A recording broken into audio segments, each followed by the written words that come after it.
Thank you. Please be seated. Thank you, Mr. Passy. Thank you for returning. Do you wish to affirm or take an oath? I'll take an oath.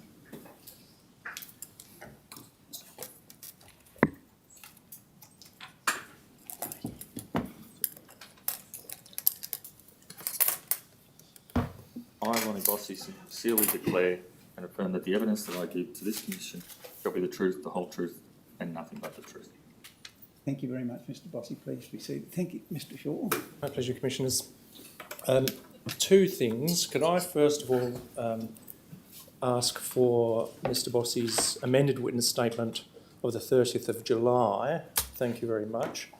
Mr. Bossy, can I take you to paragraph 103 of that statement?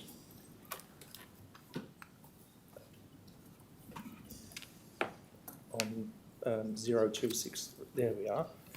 As I understand that you wish to make an amendment to delete the words in that sentence or debit. Correct. And is that because there are FPOS machines available at tables, it wouldn't be appropriate for the words or debit to remain in there? Correct. With your leave, Thank you. I ask that be. Thank you. Yes, that change will be made on the amended witness statement. Thank you, Commissioner. And with your leave, Commissioners, Mr. Bossy was invited by solicitors assisting on Wednesday evening to give evidence to Commissioners about Crown's specific remediation plans and Mr. Bossy's part in them. And with your leave, I'd like to take that opportunity. Yes, we will be assisted by Mr. Bossy and all of the other witnesses giving us their view on the remediation plan and particularly their role in it. Grateful, Commissioner. Mr. Bossy, could you please assist the Commissioners by giving an update in relation to the AML and CTF matters, Crown? Okay. In terms of the remediation plan, we've approached that organisationally and locally, so I thought it'd be best to focus on what we've done in Crown Perth, in particular, when it comes to AML CTF.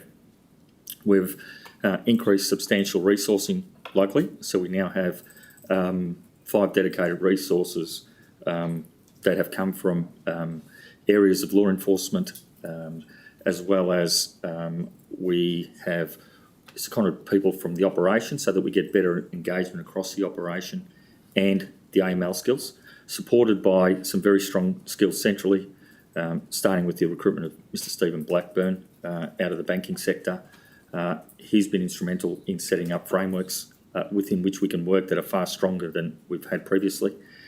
The gentleman by the name of John Yates has worked closely with us. He's central. He's come from law enforcement in help assisting us with our KYC and significant player review processes and understanding customers and information we can access beyond what we were aware of. Danielle Slattery locally has been very strong for us as well. So resourcing has come up substantially. We've introduced communication to customers that's far clearer in simplified form. Many of our customers are not lawyers and technical experts in the field, so that's assisted in providing them with information, understanding what we're going to do.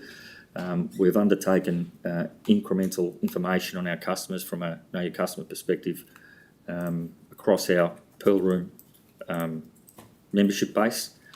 From an AML perspective, we've also implemented cash transaction limits, whereby once these limits are hit, they get elevated to different members of management. One transaction of which in particular I recall resulted in an individual, just contextually, limit across the organisation was $200,000 for a transaction to get to a CEO level. We implemented a $20,000 and $50,000 limit internally in Perth, far inferior to the rest of the company. A transaction occurred.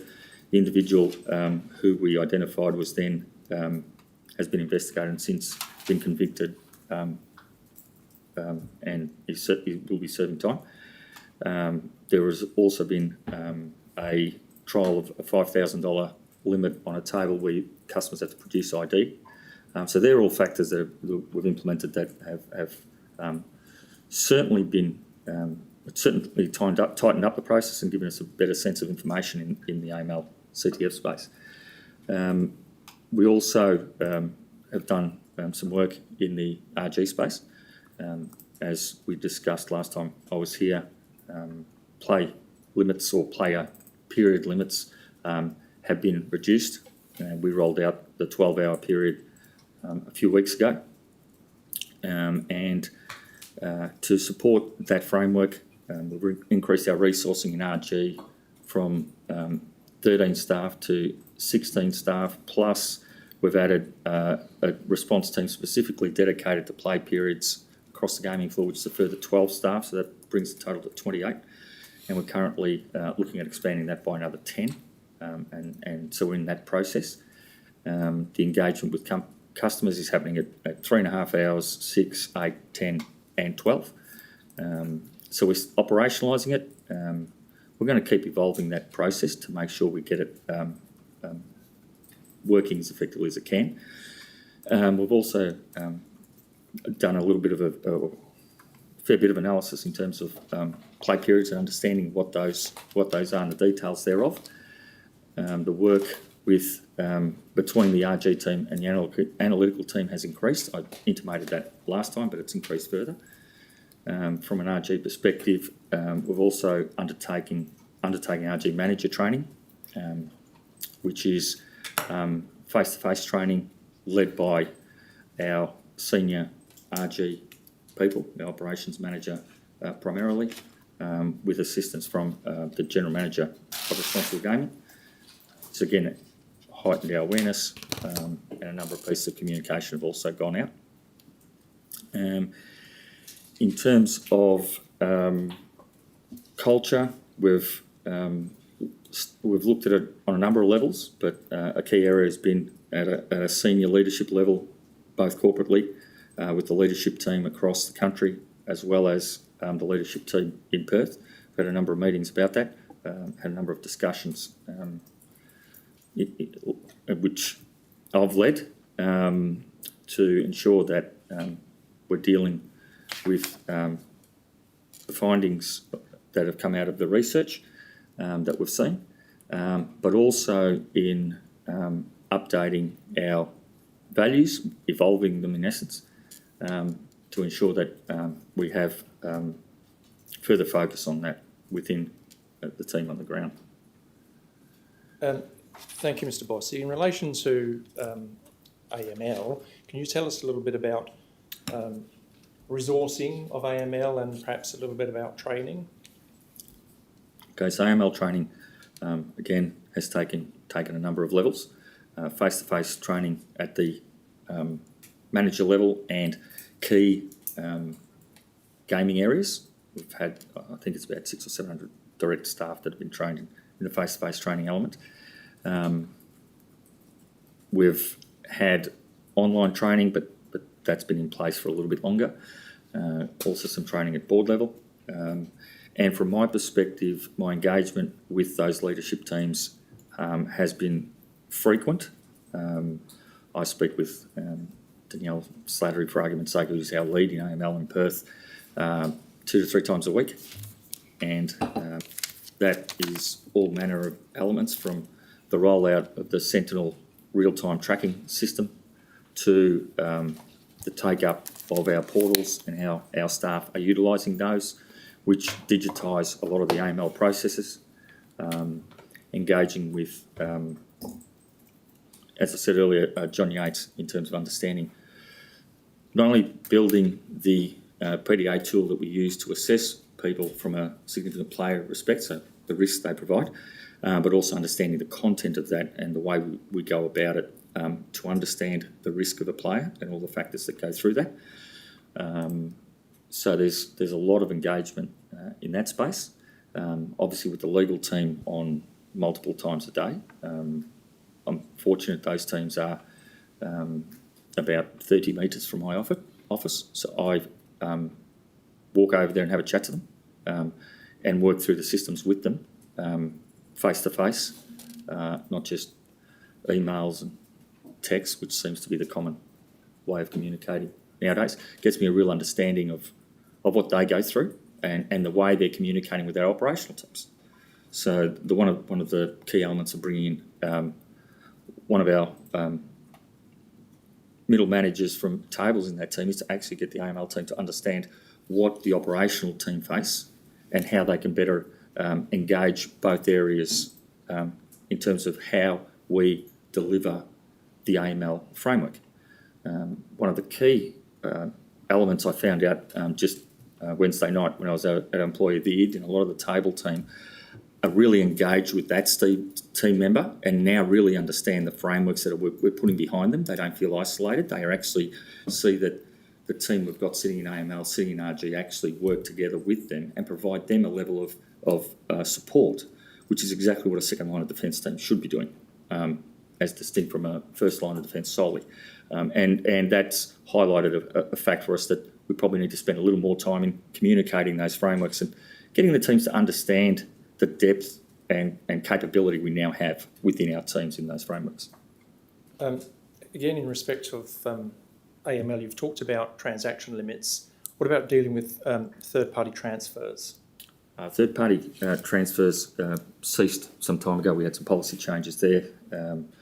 Obviously, with the removal of the international business and junket activity some months ago, and for us, it's almost a year ago as an operation to do that. In fact, the last time we had international play, I've got to go back to pre-COVID.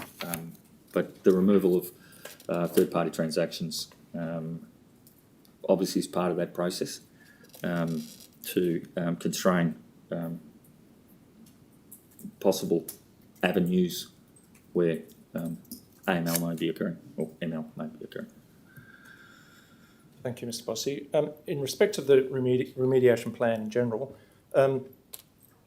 is the local remediation plan being documented, and is progress on the remediation being documented? Yes, it is. There's a weekly meeting on that matter to which I participate. A number of factors we go through in terms of improving the frameworks. They go to where we are in terms of casino manuals, standard operating procedures, as well as looking at possible framework enhancements we can put in place. I think there's a lot of areas we're working at. Part of the other discussions is the new RG centre that we're building at the moment. It's about a $600,000 project. It's triple the size of the previous centre with far more technical capability within the room and more meeting rooms. It's located in an improved area in terms of visibility and access for customers, although it also has discrete access for those customers who are looking for that. And we're expecting that to be completed by the end of the month. And it's a major project for us. And we've only just recently obviously got ministerial approval because we aren't able to build without that. So there's a fair bit of work in that space as well. And that goes hand in hand with the resourcing and some of the technical work we're doing in that area. Thank you, Mr. Bossy. Just one more area, if I could ask you to address, help the commissioners with, and that's morale at Crown Perth. Morale.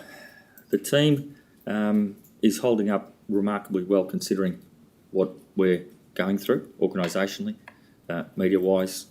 The last round of interviews, we had a group of senior managers in that group, and so that really hit home for a lot of the team. The support mechanisms are there. From our perspective, we're using support services such as Benestar to help all those staff that are being challenged in that space. I know I spent a lot of time dealing with the direct team that were involved in the inquiry. Probably spent between 2 and 6 hours with each of them over the last month just purely relating to that fact. Some of them are really struggling. It's not something that they thought they were going to face, but they're holding together. And what impressed me a lot was the way the leadership team pulled together at that point to support each other. But on the front line, a lot of the team are facing you know, they go home and they are having barbecues. They're having those discussions. People are asking them questions. They can't get away and relax at home like they used to at the moment. So the morale's holding up, I would say, okay, considering that. Having said that, without doing a detailed analysis on where morale is, it's hard for me to give you a clinical assessment of where that's at. But there's certainly some pressures facing our team. Mr. Bossy. I don't have any further questions. Mr. Bossy, just one thing arising from that. Mr. Shaw asked you whether, with the local remediation plan, whether it was being documented. You'll be aware, no doubt, of and it'll no doubt come up later in the day, that the overall remediation plan, it's about 70 odd pages. Yes. You're aware of that document. Yes. Is there a separate document that addresses remediation matters for Crown Perth? Yes, there is. It is a subset to a degree of that document. That's the parent document, so to speak, where all the key areas are outlined. With the Perth team working on remediation, we take it to the next level of detail in terms of how we can support the overall framework we're trying to get to organisationally. Those documents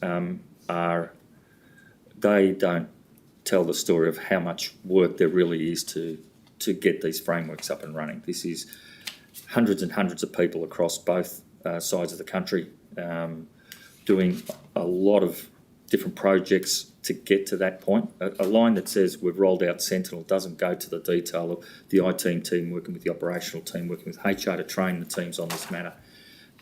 We've just implemented it.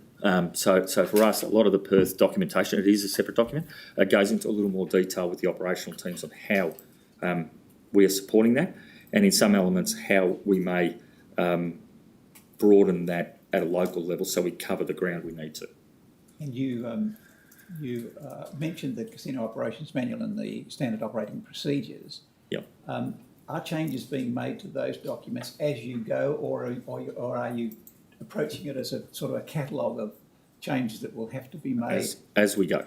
When I think about even our internal policies, they're getting updated as we go and streamlined. We're learning lessons on the way through. This process takes time. We're not finished. There's a bit of time left to go. If we waited till the end, we don't know how long that line is, and different parts get to completion much earlier than others. So we update them as they go, and if that means standard operating procedures get changed every 6 months, and they're going to be updated every 6 months to make sure that we're operating as effectively as we can, and to make sure that we're following those procedures that we've identified and those frameworks that we're enhanced effectively. Thank you. Thank you. Ms. Gale. Thank you, Commissioner. Mr. Bossy, I'd like to begin by clarifying some matters, the subject of evidence that you gave on the last occasion you were here in August. In your original witness statement, I'll call up the amended one, CRW.998.002.0247, at paragraph 20, which is at page 0250, you referred to an expectation and understanding that you had about your appointment as a director to the various companies that are set out at paragraph 18 of your statement here. Yes. Should you just let Mr. Bossy see paragraph 18? Oh, 18, sorry. And essentially what you say there is that the appointments were for an interim period while CRL undertook to replenish the board positions. Yes. You remain a director of each of those companies, do you? I do. And on your understanding, do each of those appointments remain interim, or have they been made permanent? I understand I will be shortly removed from Burswood Limited board. That's the first one and only one that I've been involved in discussions at this point. That's only been brought to my attention in discussions with Mr. Bruce Carter and Mr. Steve McCann in the last week. Right. can I just come back to that in a moment and ask you about the other companies? Are you able to say whether your position as a director of those other companies is still interim, or has it been made? I haven't had advice either way, as per Burswood Limited. That's the first one that's come up, so I'm not sure. Now, just in relation to Burswood Limited, you've had recent discussions with Mr McCann and Mr Carter, who either is or is about to be the chairman of Burswood Limited. Is that right? Yeah, about to be, I believe. But And those discussions are to the effect that you should step off the Burswood Limited board. yes, And that came from Mr McCann and Mr Carter, did it? yes, And did they explain to you their thinking in relation to that? yes. As best I understood it, it is not to do with performance. It's about the requirement to have 3 directors, and they're the proposed 3 directors with Ms Fuster. So no more than 3 directors. Well, Is that that's the starting point. From there, I haven't had any further discussions. At this point, that's what I'm advised. and It's a minimum requirement of the board. so let me just understand that. There's a minimum requirement to have 3 directors on the board. Yes, So you could have 3 or more, is what's been explained to you. correct. There'd be Mr Carter, Mr McCann and Ms Fuster. Yes. Did they explain to you why you were not to remain on the board and you could have 4 directors? No, the position was we're choosing to have those 3 senior people on the board, and I was going to step down, as I noted in line 20. So you're the CEO of Crown Perth. Yes. Do you think you should be, as the most senior executive in Crown Perth, on the board of Burswood Limited? My position on that is I believe I am a representative of management. I report to the Burswood Limited board. I provide managerial advice to that board, and by not being on the board, any potential decision-making conflicts that a board member may have with the CEO may be removed. So I'm comfortable stepping off that board. Now, in answer to some questions by Commissioner Owen on the last occasion, you were asked about discussions you may have been involved in your capacity as the director of Burswood Limited about the type of board that would be most appropriate for the circumstances of Crown Perth. And you answered by saying that you'd had a number of conversations with Ms Fuster about what the board should look like in terms of composition, skills and domicile. Have you had any more conversations with Ms Fuster about that topic since you last gave evidence? We may have. I'm not sure whether it would have changed from that position, my discussion with that. Have you had any more conversations on that topic with, sorry, I'll put that badly. Have you had any conversations on that topic with anyone else since you last gave evidence? Yes. Who's that? Mr Carter and Mr McCann. And Mr Carter and Mr McCann, neither are domiciled in Western Australia. Yes. Were you involved in any discussions leading to their appointments?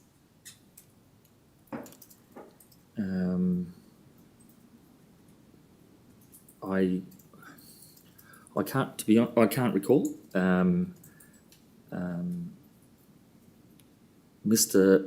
Sorry, I'll take that back.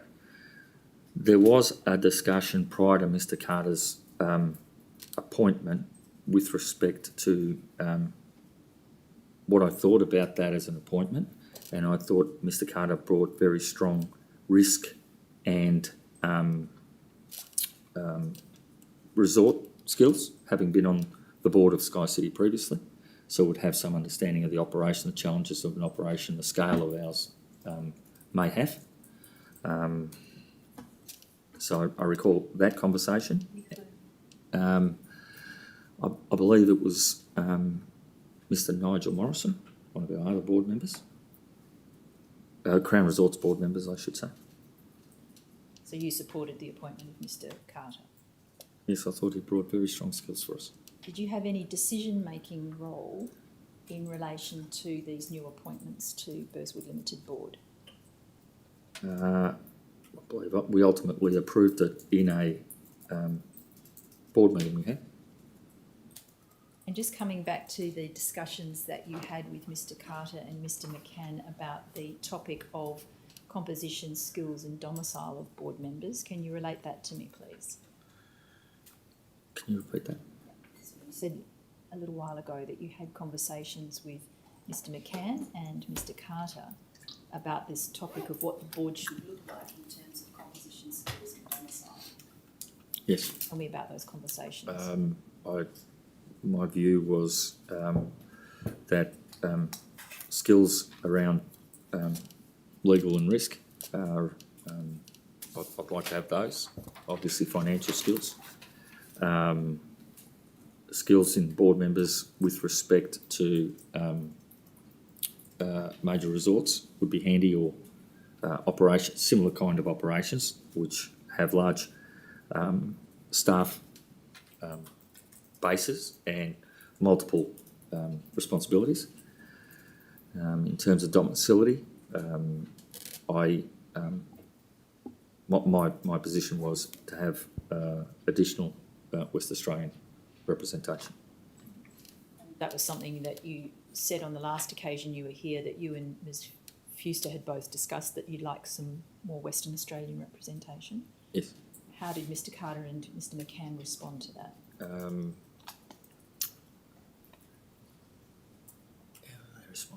Mr Carter appeared to be comfortable with that position. Comfortable? Yeah, yeah. And Mr McCann asked further questions about what that would look like. And when we spoke about West Australian representation, the additional director I was contemplating was a further director that could also potentially sit on the Crown Resorts Board to provide greater coverage of Western Australia at the Crown Resorts level as well. So sitting on both those boards from that perspective. And he acknowledged that. So is this topic of potentially recruiting a local board, a locally based board member for Burswood Limited and or for CRL still something that's the subject of discussion at Burswood Limited Yes, Board? I understand that is the case. I've certainly put quite a number of possible candidates up, and I understand all of the board members have put possible candidates up. You said in August that some names of potential people had been presented. Yes. What's happened about those candidates? There's been a further and far more enhanced set of candidates that have been presented. So that's still a work in progress? I believe so. Can I come to your current role as CEO that you've held since December 2020? Is that on your understanding an interim appointment or a permanent appointment? It's a permanent appointment. Was it a permanent appointment at the time you gave evidence in August of this year? Yes, it was. And who to your knowledge within the Crown Group decided to appoint you as CEO of Crown Perth? I believe it was Ken Barton, the CEO of Crown Resorts at the time. And is it fair to say that you had effectively been groomed for that role in any event prior to Bergin? I don't know what would... Or were you a logical successor to Mr Felsted? I was, of the internal candidates, I was the probable successor, yes. I want to ask you some questions about organisational structure relevant to Crown Perth, just to clarify what the position is currently. And can I first do that by going back in time to February 2020 and looking at the organisation chart then, which is CRW.700.002.0290. And at that time, we pull that up, Mr Felsted was the CEO of Australian Resorts, that's Crown Melbourne and Crown Perth together. COO, Chief Operating Officer of Crown Perth, reporting directly to him in that organisational chart. Now, if we go to the current one, which is October 2021, CRW.701.009.5021, your CEO of Crown Perth. So it's the case now that each of the properties, Crown Perth and Crown Melbourne, have their own CEO instead of one spanning both properties. Yes.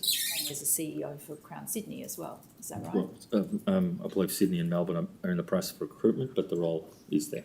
Mr McCann's the CEO of Crown Melbourne at the moment, isn't he? Yes. As well as the CEO of the group. Yes. And is it Mr Peter Crinnis who is currently in the position of CEO of Crown Sydney? I don't believe so. Peter's in the process of transitioning away from the business, and an alternate has been placed as interim whilst the CEO recruitment is underway. For Sydney? Yes. I understand. Now, coming back to this chart that's on the screen for you, Mr Bossy, you'll see there that third box underneath yours, Mr Hill in it. There's a COO for food and beverage and entertainment who reports directly to you. Yes. And you will recall that role existed in February 2020 and reported to Mr Felsted. Yes. But there is no COO position in this new chart equivalent to the position that you held in the prior organisational chart. Is that right? Correct. And has that position been made redundant, or is there an intention to recruit somebody into that COO role? The position has not been made redundant. Currently, with all the transitions that are occurring across the organisation and the current state of centralised support versus localised requirements, I've taken the decision to hold off on whether that job gets filled, depending on how the structure settles down. As you can tell, the number of names we have in the operating team here has increased and changed quite noticeably between those two periods. So I was of the opinion that we hold on that appointment and implemented a leadership team, which Mr Hill is chairing, which lifts a number of our senior members of this team up to manage the property, and that gives me a better understanding of various skill sets that are far more broad within the organisation, and allows me to assess that team, which will further assist any decisions to be made at a senior level once this process starts to stabilise across the entire organisation. Touching on that point about you being there to assist this enlarged team, do you retain the responsibilities you previously had as COO in your new role as CEO?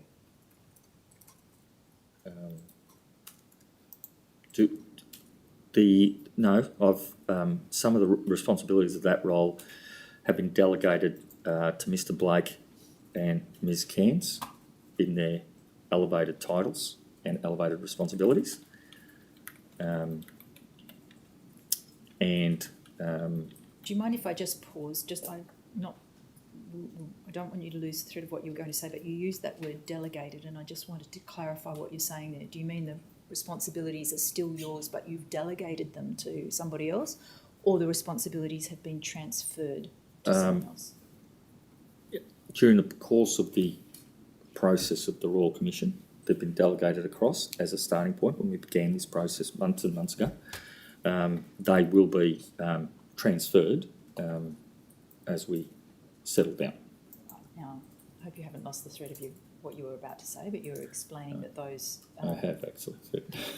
Shall I ask you the question again? Yeah, It was far away Well, again, thank you. I was asking you whether you retained all the responsibilities you had as COO. You said no. And then you were describing that certain of the responsibilities had been delegated. Oh, they were the primary ones that I'm talking to.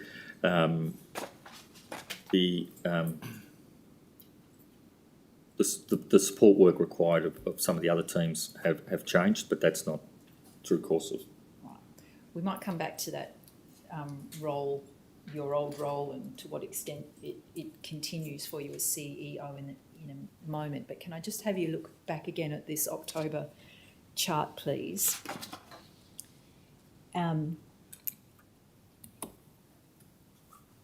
Although the COO role doesn't exist in this chart for Perth, if you have a look over to Mr. Cairns on the right-hand side, you'll see he reports into Mr. Crinnis, who's designated as the COO of Crown Melbourne. You see that? Yes. So they've got one over there, but Yes. not here. So Yes. what's the Okay, couple of pieces in that. Mr. Crinnis ran hotels, so you would have seen in the previous document Andrew Cairns still had the reporting line through him. In his process of departure, he's moved to COO in Melbourne prior to leaving, I think it's at the end of the year. Melbourne will have a COO. A function of that is the scale of the operation in Melbourne. And secondly, with Mr. McCann being CEO in both Melbourne and Crown Resorts, the COO is. My expectation is the CEO steps into to that to allow him to perform those two functions as well. So there'll be some CEO aspects to the COO role in Melbourne. Look, possibly, I don't know. That's a matter that the Melbourne team are working through. But again, it's quite a disruptive period for the organisation. I think from a structural perspective, I would say we're probably another 12 months before we settle down organisationally. It may even be longer than that, but I'm guessing by this time next year. Just while we're on the organisation chart, the current one, can you help me to understand how it should be read? Do you see that large box towards the bottom right-hand side of the page, Yeah. the first page, which has listed your direct reports? See that? Yes, Helpfully popped out for you. yeah, it has. And just to understand what that means, direct reports are accountable to you directly for their performance of their role? For the purpose of their role in Perth, yes. So I'll give you an example. Andrew Cairns is a good example. He has a reporting line currently to Peter Crinnis. Upon Peter's departure, the anticipation is Mr. Cairns reports to me. So he's running the hotels in Perth, reporting through to the CEO of Perth. Whilst the direct reporting line isn't there, I think Mr. Cairns would also agree, we spend most of the time working through the strategies for Perth together. The role he plays is significant with respect to the Perth operation. A good example is last week in Telethon and what his team did in terms of executing that. So from my perspective, he imminently reports to me, but when it comes to assessing his work effort and what he does on the ground and how he supports the team, he and I work extremely closely together. Right, if we just pop that back, please, so I can understand what you're saying here. And you're talking about Andrew Cairns on the right-hand side of the top row underneath you, which is a dotted line report. Yep. And what you've just explained to the commissioners is a dotted line reporting structure. Correct. That's imminently to transition. To a solid line. Yes. Right. And But upon Mr. Crinnis' departure, which I think is at the end of this year. as COO of Crown Melbourne. Yes. Right. So, but there still will be a COO of Crown Melbourne. Yes, there will. His expertise is in hotels. His career has largely been hotels, so his level of expertise previously was deemed to have been the best way to manage hotels across a group that share brands, customers, positioning, restaurants, bar brands. His skill set departing, the expectation is the COO who has that role has a completely different skill set. Is our anticipation as an organisation, and Andrew Cairns subsequently will report through to me. That's the expectation I see. Let's take a solid line. Shannon Blake, Yes, you have direct oversight and responsibility for that person's performance. yes, Do you have the power to terminate their employment? yes. The text box that I took you to does not mention Brian Lee or Matt Dreyer, but they appear to be direct reports to you as well. Yes, they are. They're in the bigger picture, but they are not on the executive team. I see. Sorry, I missed that. The text box in the bottom right, they are the executive team. They aren't my total direct reports. But Mr. Dreyer and Mr. Lee are also direct reports. Yeah, as depicted. So they should also be in the box? No, that's Perth team that's the Perth executive team, I see, is I that understand. box. But similarly, you have direct oversight and responsibility for the performance of Mr. Lee and Mr. Dreyer and have the power to terminate their employment. Yes. Now, do you see the two boxes for Mr. Herring and Mr. Christie? They're shaded, they're for group roles, and they've got this dotted green line outline to the box. Yes. They're not mentioned as direct reports, but they are executive functions, aren't they? No, they're not on the executive team. They're not. No. Right.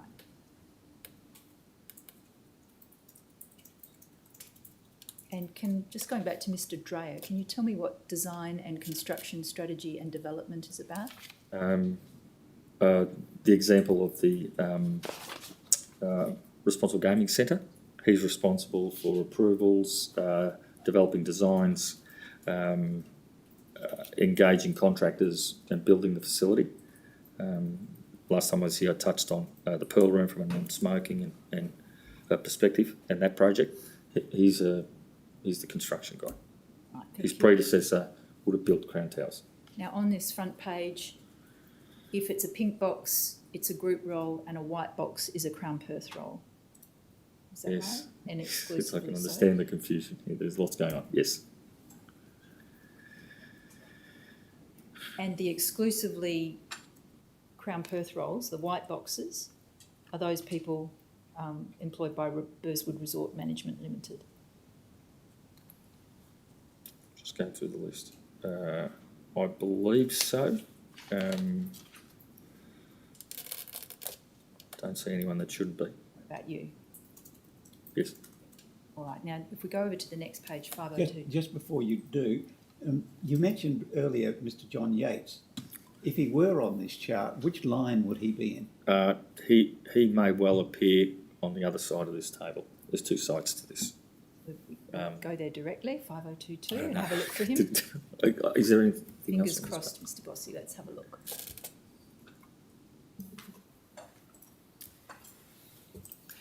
This is where it starts to get interesting.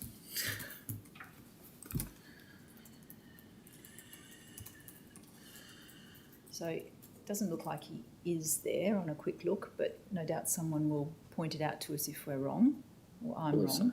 But first of all, can you explain to the Commissioners the fundamental difference between this page and the first page I took you to? So this page here are disproportionately, or a substantial section of group roles and domiciled out of the state. But they're still part of the Perth executive Yes, team.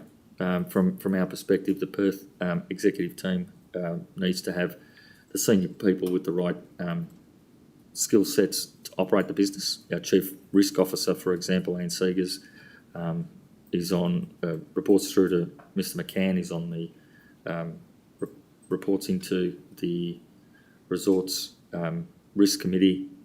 She's on all the sub-boards as well. She's our most senior person on risk from our perspective, and risk is a substantial, important framework for us. Tony Weston is the Chief People and Culture Officer for us. We are going through a process of restructuring the HR team. So we'll see in time whether he remains on this team or we step up somebody else into that role. Nick Emery, Chief Marketing Officer, Melbourne domicility. Most of the team there is 3 out of the 5 below him are domiciled in Perth. So I But they're group understand what functions. you're saying, but So most there's a few, quite a few different people. Yes, can I just ask you this, is the main difference between this page and the page before that none of these people report to you?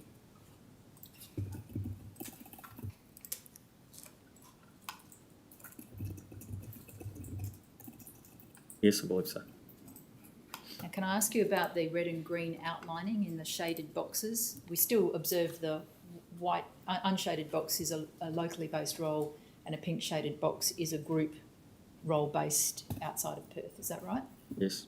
Now, in relation to those shaded boxes, what's the difference between a box with a green dotted outline and a box with a red dotted outline? It's my understanding of this is from where they are paid, whether they're paid through a Crown Resorts entity or the Crown Melbourne entity. So if it's a red box, they're paid by Crown Melbourne, and if it's a green box, they're paid by CRL. Is that the way The it other way works? around. The other way around. Red is Resorts. I beg your pardon. Green is Melbourne. Yes. And by way of example, if you look at the second boxes down underneath Andre Ong and Nick Emery, being Mr. Harris Jolly and Mr. Reynolds, they're both domiciled in Perth, by way of example, but by function of group role, they are paid out of Melbourne. Right. So And- don't read the green and red box meaning where they're domiciled, it's where they get paid from, And how is it is my decided? understanding. How is it decided which group role gets paid by CRL and which group role gets paid by Crown Melbourne? That, I must say, I'm not exactly sure of. When I look at the red boxes, a lot of those are executive positions or positions at some point that report to the board, but I couldn't tell you exactly how that's decided. Here's a small thing I just want you to clarify for me. If we just go back to the first page, 5021, and we look for Corey Cairns, just trying to think. Yeah, she's at the top, second Yes, right. Thank you. Is Executive General Manager Table Games reporting directly to you? Yes, And he's there, assuming it's a man, an unshaded Perth executive team member. So that's a local role because it's a white box. Corey, yes. Yeah. Then if we go over to page 5022, go down to the second last row. In from the left one, you'll see Tim Barnett, Yes. who is also an Executive General Manager Table Games, but Melbourne-based and a group role. His role is a Melbourne role. He's a legacy person that will be getting removed. He shouldn't be on that team. So you don't. He was there because his previous role was that of, if you go to the previous page, his previous position was that of Matthew Christie. He's been now made EGM, so he was on the bot for that reason. As he's made EGM, the team, our systems must have removed him from the bot team. But he's the EGM of tables for Melbourne. So he shouldn't So be now, there. Is the he short- shouldn't be there, no. Now, back to 5022, I put to you, if we stay with 5022 blowing up, please. Just on the page, thank you. Put to you before and you agreed that these roles do not report to you. There's not even a dotted line reporting of any of the unshaded positions. Take, for example, Vasula Castle and Jared Campbell. Is that right? Correct, because they're reporting to Mr. Salomone. Right, so those roles, those white roles on this page are not accountable to you in any way? In my current role, I can certainly, you could equally have a dotted line through to me with the hard line. That's the hard line reporting. In your previous question, who would remove these staff members? John Salomone would do that. But I speak to Ms. Kessel 2 to 3 times a week. I thought you just said there wasn't a dotted line report. No, there isn't a dotted. In this structure, your question was previously, one of the comments you made was, would you remove this person as your definition of dotted line and hard line? So in that sense, the hard line's correct. I deal with these people on a daily basis, or certainly weekly basis. Jared Campbell, less so now because of the earlier comment with respect to delegating approval levels to Ms. Kent. But they do, that is the reporting structure. Do you oversee the work of the unshaded box positions on page 5022?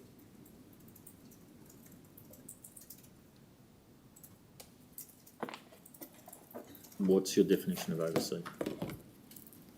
Do you oversee the work of Jared Campbell? No, that comes through John Salomone. Or Vasula Kessel, you don't oversee her work? No, any form of reviews is done through John Salomone. Mark Hall?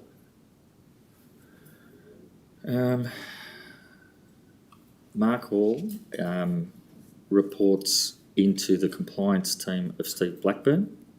However, Mark Hall works substantially in our communication scheme with the Gaming and Wagering Commission in his function. So we work closely together in terms of...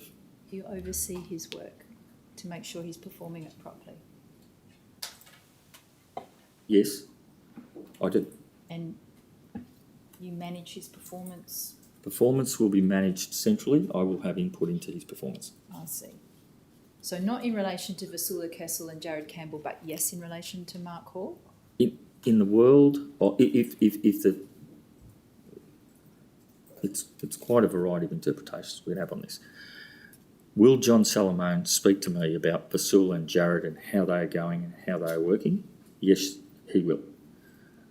And that would be the case on all of the unshaded people. In terms of how much engagement we have with these teams, in some of these people that are unshaded, I will have more engagement than their direct reports. Which ones? Kelly Townsend in marketing, Mel Strayline in responsible gaming. If you go down the marketing list, Danielle Reynolds, I would have. Alex Smith, I would expect to. There are a number of these roles that I have a lot of engagement with. So you engage with them, but you don't manage them? Ultimately, a decision on if you did a KPI review at the end of the year, their direct lines of report will do that review and they will contact me in terms of their performance levels. There's no executive position in respect of AML or financial crime physically based in Perth, is there? No. Is there a reason why not? That team is currently in the process of recruiting a number of people. Part of the reason there's a lot of them on this team is we're in the process of recruitment. As discussed earlier, once this structure settles down, we'll be able to identify who is the best person to put in that. Well, it's just that when you look at this page 5022, there are executive positions, are there not, for Cage and Count, for regulatory and compliance and marketing. They're all there Perth-based. You've got an executive level position there, but not for AML. Who's the Cage and Count is not an executive position. It's a general manager position. Is that, you don't regard that as executive? Well, the executive team for us is the next layer up. Then you get to this is the business operating team. So the representative of Cajun Count is John Salomone. From an AML perspective, currently Steve Blackburn and I on the corporate resorts executive team speak frequently, and I deal directly with his teams on the ground. He hasn't completed his recruitment process. He has some senior people still to recruit, and once when that process is closer to completion, we can make a determination on who should be on that executive team. This chart is described here on this page as Perth Group executive team. So are not all the people on this page executive No, the team? yellow section relates to group executive team. The header on the top, which is the Perth Business Operations team, is the entire chart. I see. Thank you. Now, if we return to page 5021, and we look at your main reports, or your main reports, they lie in the areas of predominantly of the actual gaming operations at the casino and food and beverage security and surveillance. That's really your remit, isn't it? From a ground operational perspective, that's the remit. This is effectively the first line of operation. Second line team is part of a national framework. We're building frameworks that are effective across the jurisdictions, A, because we've got skills across multiple jurisdictions, B, many of those areas have national responsibilities.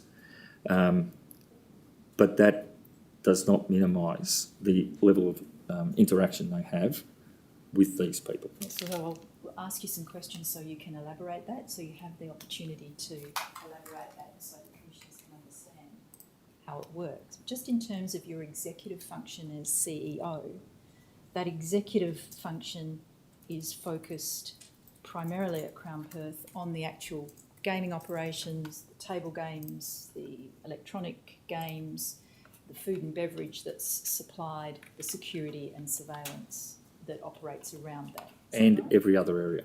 My responsibility as CEO is also to look at AML, is also to look at RG. So I want to The ask fact you that they about happen to not be direct reporting lines is a different question. Yeah, let me give you the opportunity to elaborate on that. If we go back to your original witness statement, that's CRW 998-002-0247, at paragraph 47.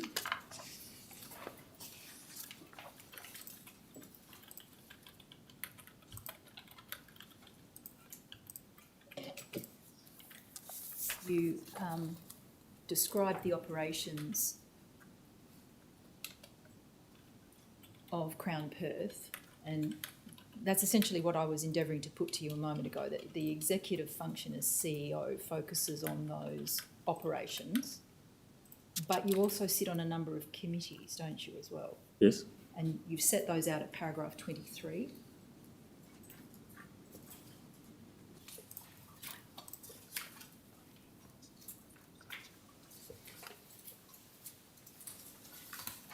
Now, this is where your involvement in AML and responsible gaming and the like takes place. Would you agree with that, through these committees?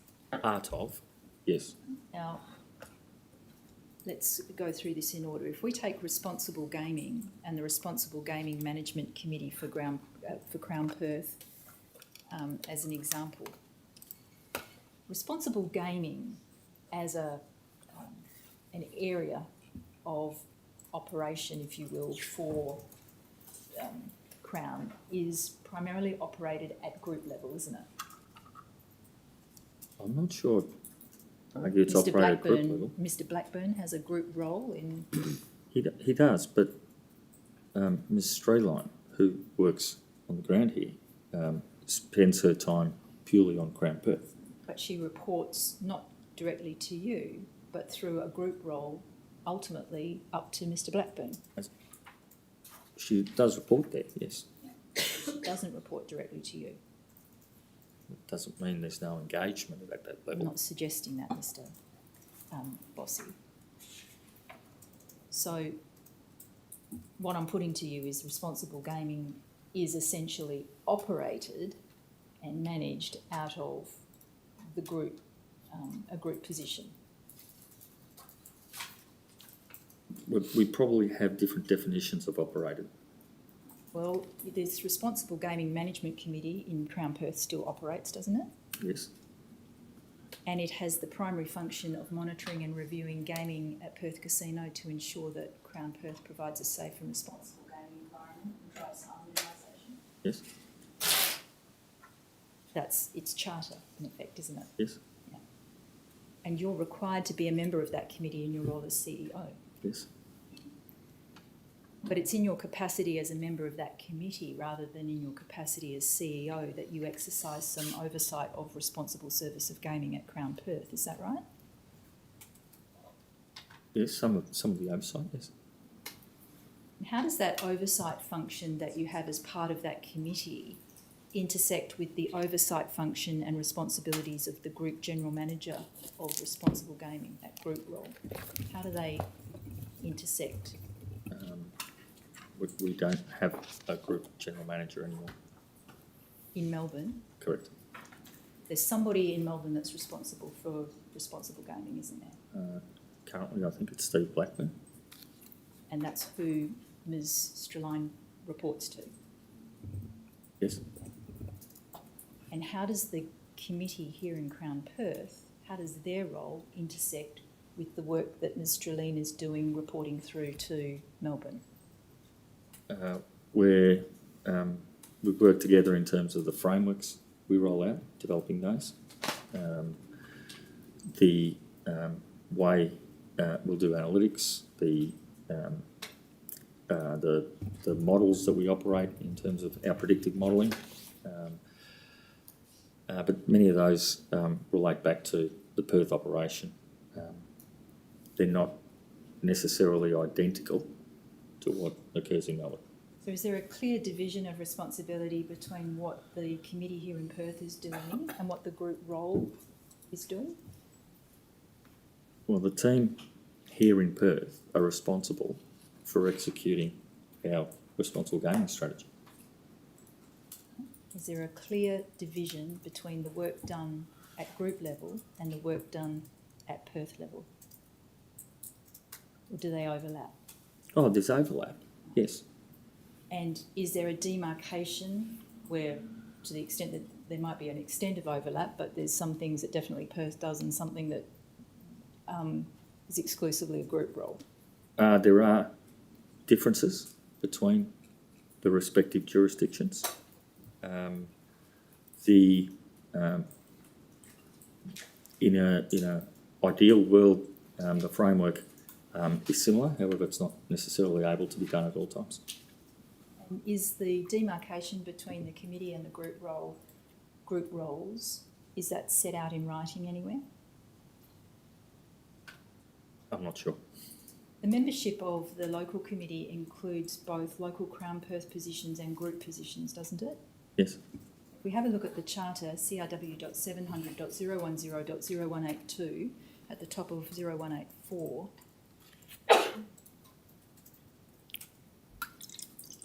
just a couple of, this is designating who the members of the local committee are. Just a couple that I wanted to have you explain.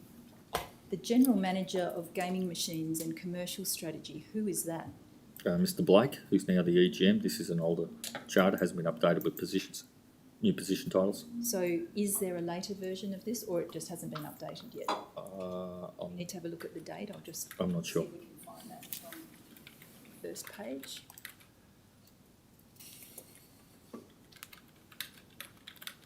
April 2021.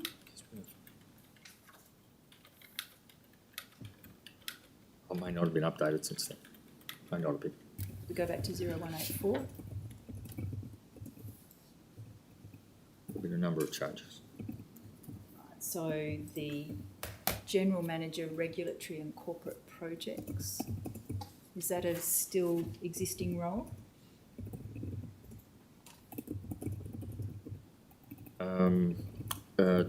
Change in title, but yes. What's the new title? General Manager, Executive Services, I think. And who's the Director of Premium Gaming Table Games? Mr. Littler, What's their current title? I think that's the same. In terms of the committee as a whole, in practical terms, on your understanding, do its present responsibilities include monitoring whether responsible service of gaming is managed effectively at Perth Casino? I would expect so. And in practical terms, does its responsibilities include ensuring that any concerns or issues are in relation to responsible gaming at Crown Perth are appropriately escalated to the Group General Manager of Responsible Gaming or the Executive General Manager? They should be escalated, yes. And that would include not only issues about the effectiveness of Crown Perth's RSG systems and procedures, but also resourcing. Is that right? I would expect so, yes. And the performance of responsible gaming staff in Perth?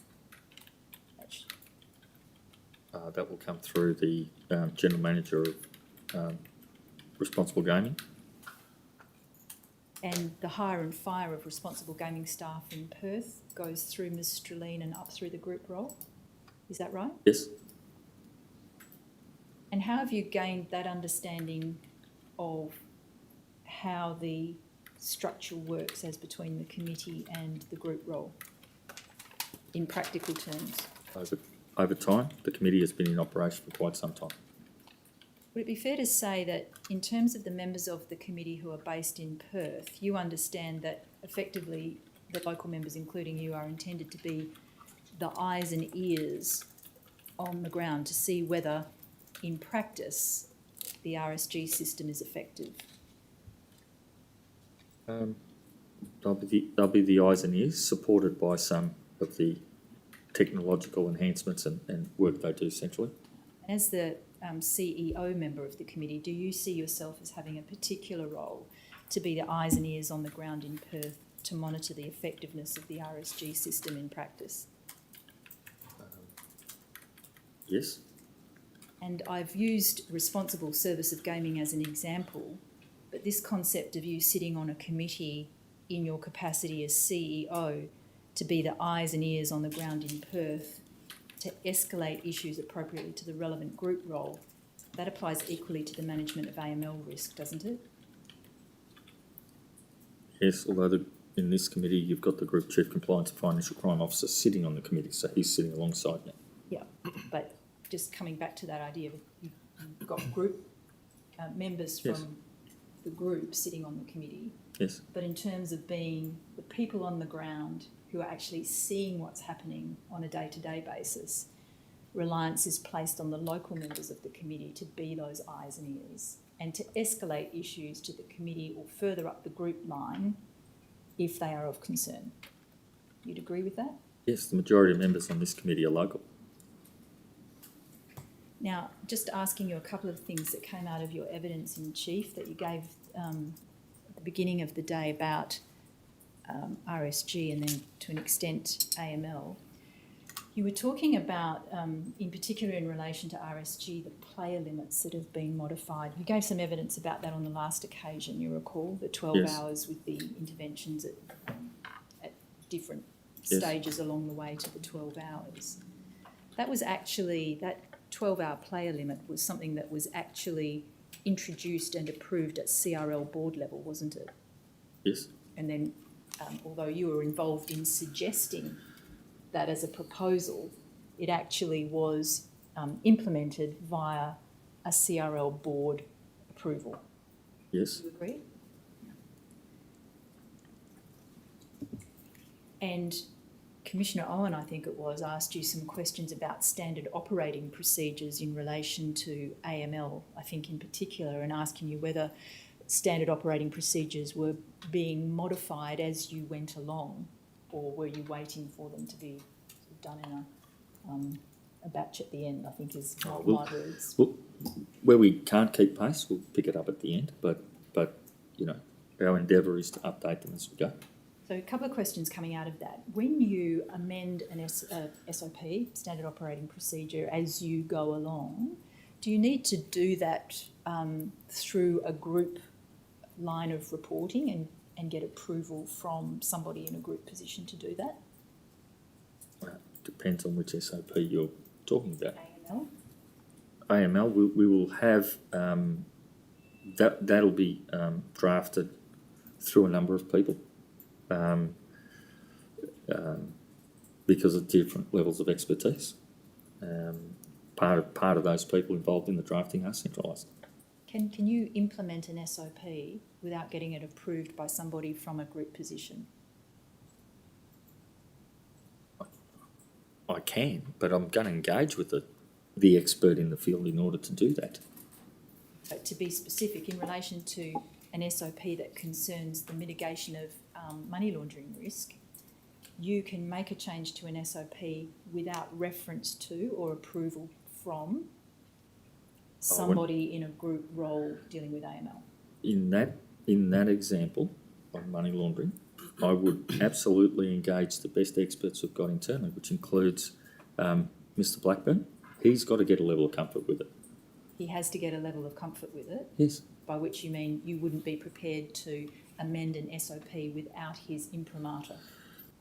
Well, I believe at the moment, because we're going through structural changes, he happens to be the AUSTRAC compliance officer, which that's not a permanent state, it's part of the transitional state we have. And so as a result, he engages with organisations and law enforcement at a national level. ML is bigger than just Western Australia. So from my perspective, I would engage with him, yes. Now, and you're also aware, aren't you, that Mr. Blackburn is, as part of his remediation program that he's proposing, envisaging a policy uplift where the policies and procedures in relation to mitigating money laundering and terrorism financing risks are basically uplifted or enhanced, to use yes. this expression. Now that's going to happen at a group role, at a group level. Yes. And those will filter down to procedures, standing operating procedures and other documentation that will be implemented in Perth. Yes? Yes. But that will be primarily driven out of Melbourne, will it? That's where the skilled resources are currently in the organisation, so yes. Now, just in relation to a couple of other things you mentioned in your evidence in chief in relation to AML, you mentioned, for example, the prohibition on third-party transfers and the cessation of junkets is another one. Yes. Those are things that were all decreed from Melbourne, weren't they? Yes, they were, at the time through Mr. Felsted, who was the CEO of Australian Resorts. It's probably a convenient point. All right, Mr. Bossy will take a break and we'll come back at 11:30. Thank you. All rise.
Please be seated. Thank you very much, Mr. Bossy. Thank you, Commissioner. Now, Mr. Bossy, before the break, I was asking you about the role of the local Crown Perth committees in respect of RSG and AML. What I want to ask you now about is risk management generally. On the last occasion, you'll recall that I asked you some questions about the ERCC. Do you recall that?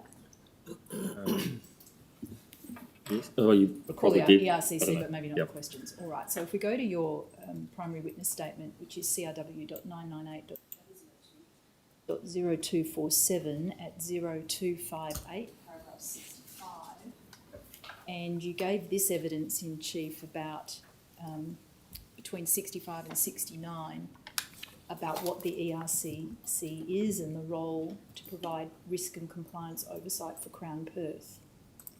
Now, during your examination in August, you answered a question I asked you about the demarcation of responsibilities between risk management oversight at CRL level and then at ERCC level. And you gave an answer that explained that the ERCC has a distinct local focus. I'll take you to that. Transcript, day 21, hearing room 3, page 2028 at line 40.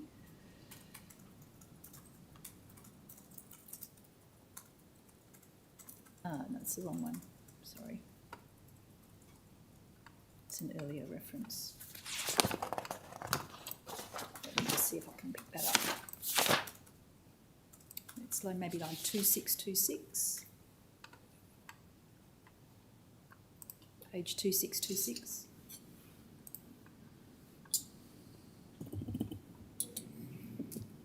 No, I'll leave that, Mr.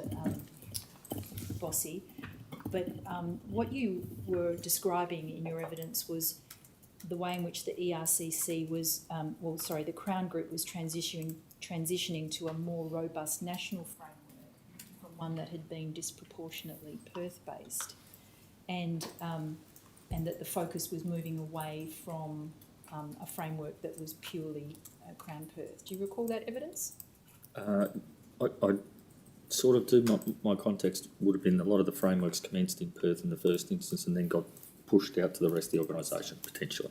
Now, there is a national or group level framework in existence now, isn't Yes. there? The first is the CRL Risk Management Policy of March 2021, that's CRW.512.043.0051.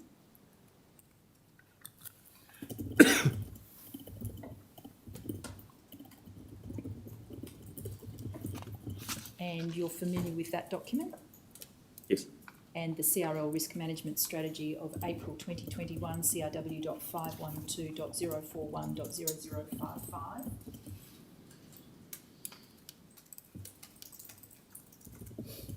You're familiar with that document? I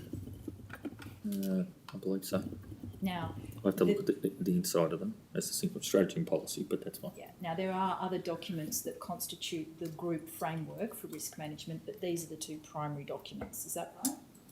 Sounds about right, yes. The strategy document on the right, has that replaced the Crown Perth Enterprise Risk Management Policy of 2014?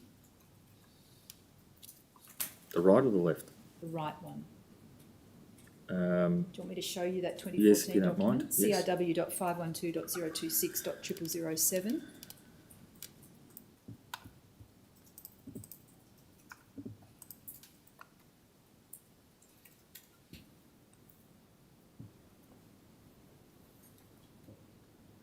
That Crown Perth policy document for enterprise risk management, is that still operative? I think we're working to the other model, the strategy. And is this document still operative? I'd have to look at it more closely with the other document to compare the two. What do you mean? There's, well, that the contents will have a lot of similarities between the two of them.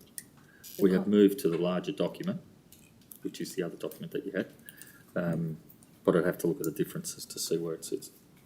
So when you say you've moved to the other document, do you follow this document at all, the 2014 policy document, in managing risk at Crown Perth? Well, the management of risk leads to the areas we look at is if we think about our risk appetite, risk matrices and the processes we go through, they have evolved over time. Right, so this policy document, is this still relevant for you in managing risk at Perth Casino? Can you please roll through further pages? You've had a look at this in preparation for giving evidence today, haven't you? I'd like to refresh.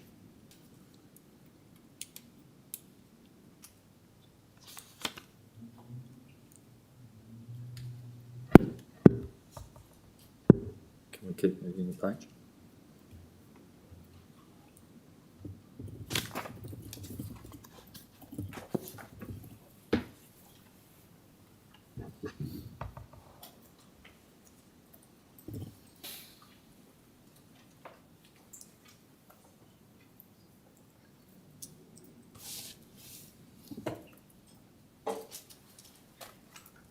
Next page, please.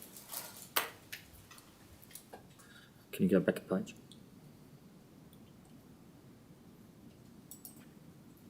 This is encapsulated by the other two documents. So is this document still operative? This is out of date, looking at job responsibilities and titles. So you don't follow this document anymore? I work through the strategy document. Do you follow this document presently?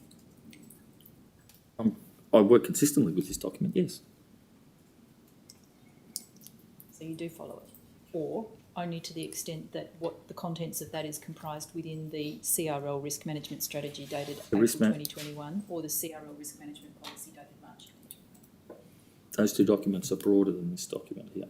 So you follow those two documents, not this one? Yes, because these are encapsulated within that. So am I working consistently with this? Yes. So the two CRL documents, the policy and the strategy, that are the primary documents for the risk management framework that applies to Crown Perth, is predicated on a 3 lines of defence risk governance model, isn't it? Correct.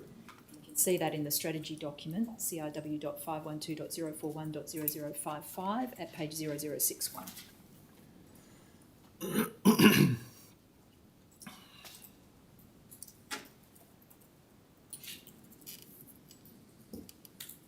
We just blow up the diagram, please, so that Mr. Bossy can see it. So you've got, in a sort of a diagrammatic form, the 3 lines of defence there, and that's the governance model that applies to Crown Perth's risk management, is it, presently?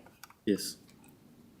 Now, the ERCC has no role in the 3rd line of defence, which is internal and external audit, is that right? Yes, that's an external function that oversees the first and second lines. I'm sorry, I can't hear you. The internal audit team oversees what we're doing in the first and the second line of defence, and the representative of that team reports directly to the Crown Resorts Board. All right, and is internal audit, is there any element of the internal audit function that is Perth-based?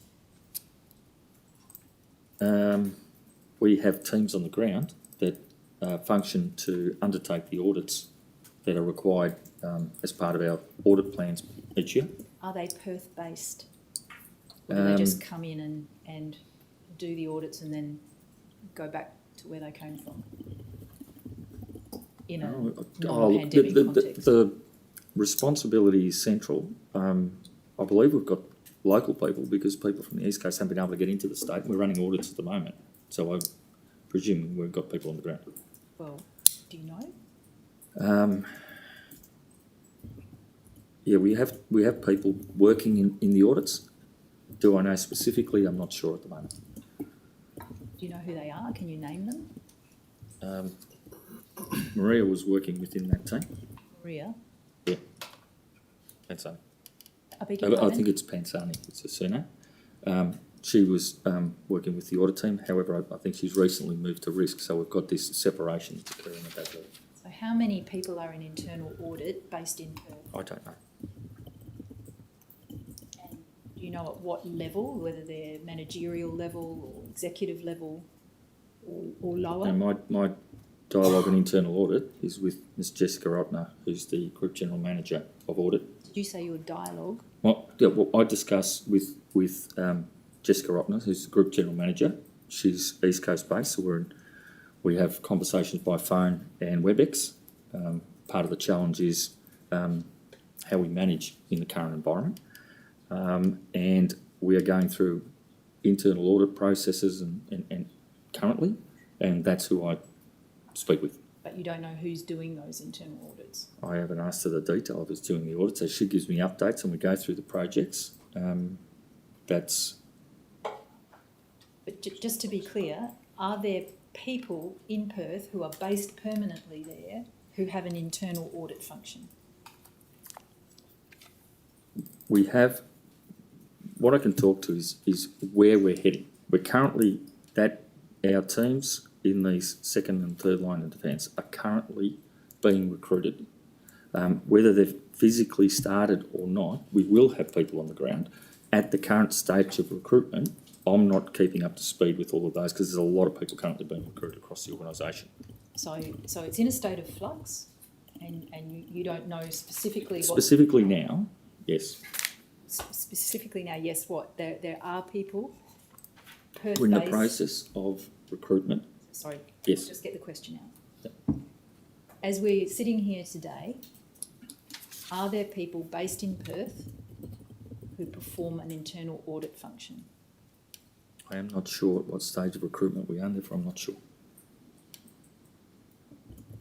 Now, the second line on the left-hand side is described as an oversight function, the second line of defence.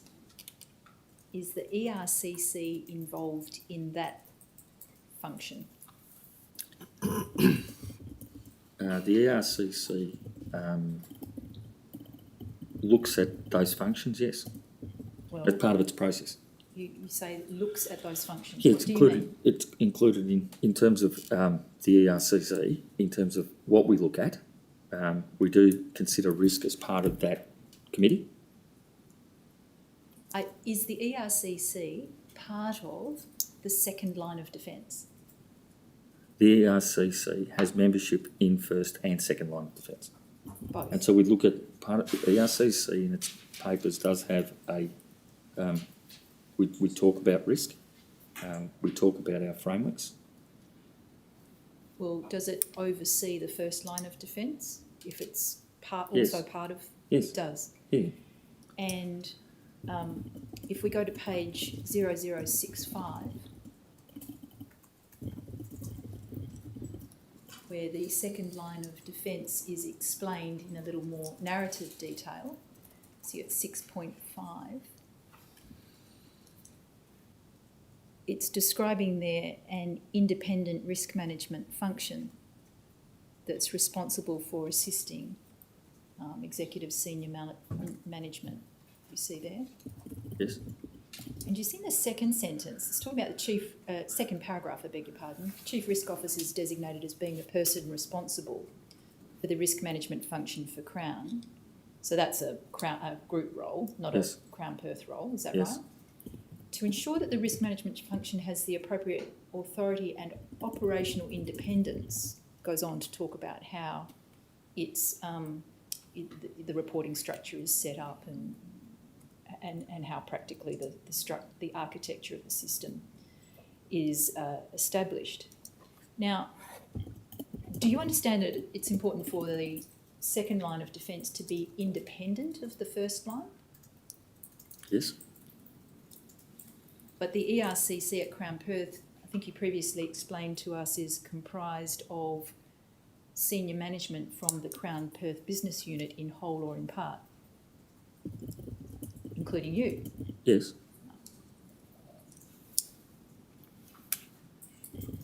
And therefore you're part of the first line of defence in your role as Yes. CEO, Yes. so primary responsibility for directly identifying and managing risk at Crown Perth. Yes. And then in your capacity as a committee member of the ERCC, you're part of the second line to oversee what you're doing.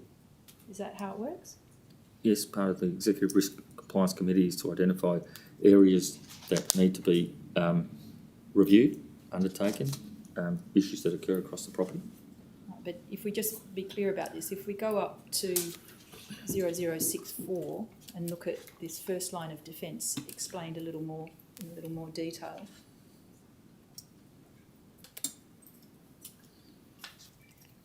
You understand that essentially you and your senior management team are the first line of defence. Yes.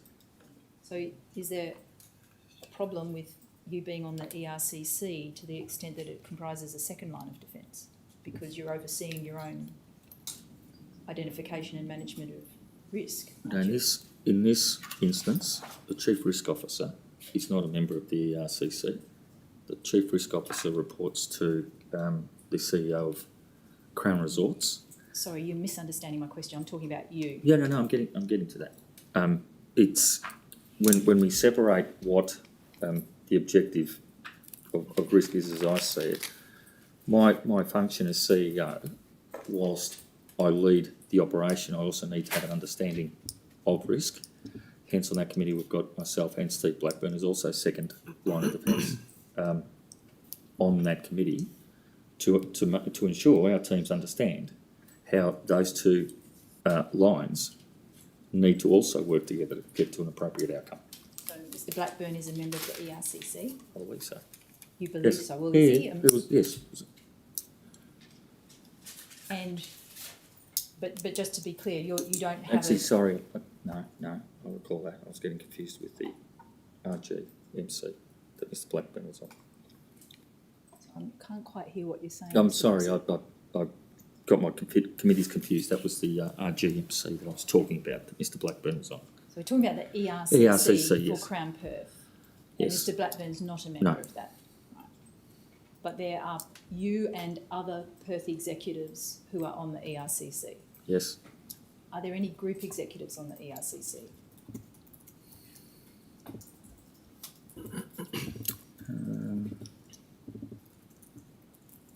I think Nick Emery from marketing is.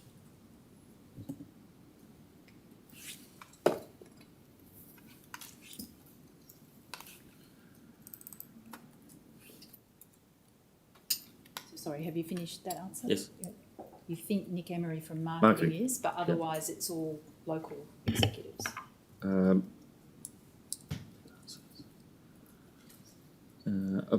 Executives, yes.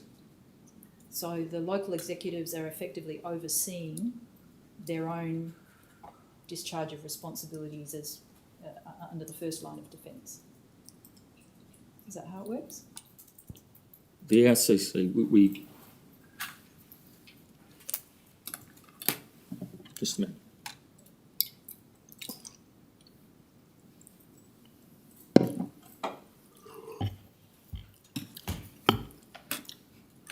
The ERCC is engaged to understand the operational and challenges of the operation, and we have a series of compliance teams that come through. We also have a series of senior members that are on there, and the process of that is to deliver an outcome of clarity in terms of what we're doing as an operation. Clarity. Yes. So we process commences at the front line. We have monthly compliance meetings. Team members elevate from there. Primary issues that we've got to deal with at the ERCC from an organisational perspective, and that team's a broad-based team. It then raises up to the ERCC, who then looks at those matters. So is that first line or second line? ERCC. When those issues are being escalated up to the ERCC and it's looking at those issues, is the ERCC, when looking at those issues, performing the first line of defence or the second line of defence in the risk governance model?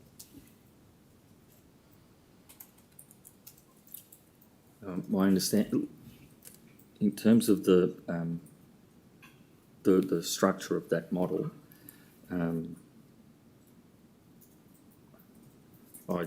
it's a first line of defence team providing reviewing their performance.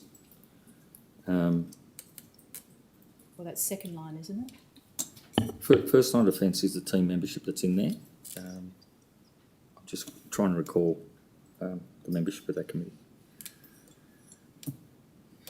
Well, it isn't a memory test, Mr. Bossy, so if there's a document that you know that will Yeah. contain that membership, we're happy to show it to you.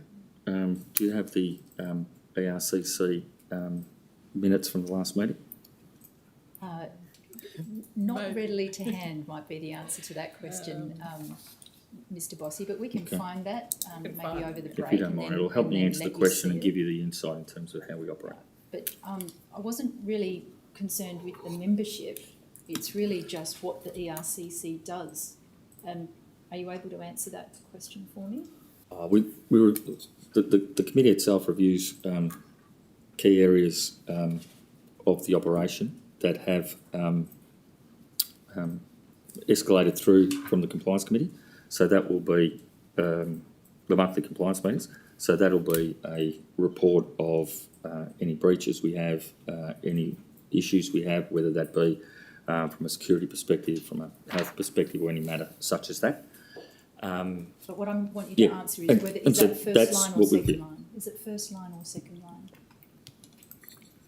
ERCC, it's blended in that it's a first line team looking at the risks that we're encountering. First line team looking at the risks, but blended, so it's also second No, line. there is, I believe there's some second line people. I'd like to see the minutes so that I can confirm Would that. this help if I showed you the ERCC charter from July 2021? Oh, it might help. CRW.700.094.0323.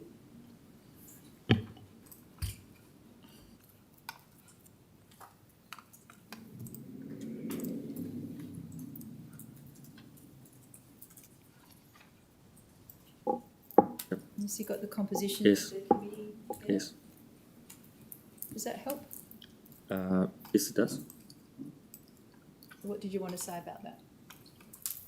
Um, Just see that if it goes over onto the next page, there might be more people on the committee. We'll put them side by side, thank you. There we go. yes, so there's both operational and second line defence people on the committee. So it's first and second line. Yes. And do you say that makes sense in terms of the risk governance model, blending first and second lines of defence in the ERCC? Well, part of the process we go through is we need to understand the matters that are raised from our various feeding teams to this, such as the compliance committees, and the operational members of that committee have an ability to elaborate on what those issues are, and they have an ability to elaborate on the processes undertaken from which the second line of defence can evaluate how we performed in that scenario, and in terms of future reference, are there changes we need to make in terms of how we deal with these matters? Can I ask you, moving from the second line to focus more particularly on the first line, and we look at the CRL risk management policy of March 2021, 52, just in general terms earlier, CRW.512.043.0051, and section 2 at 0053.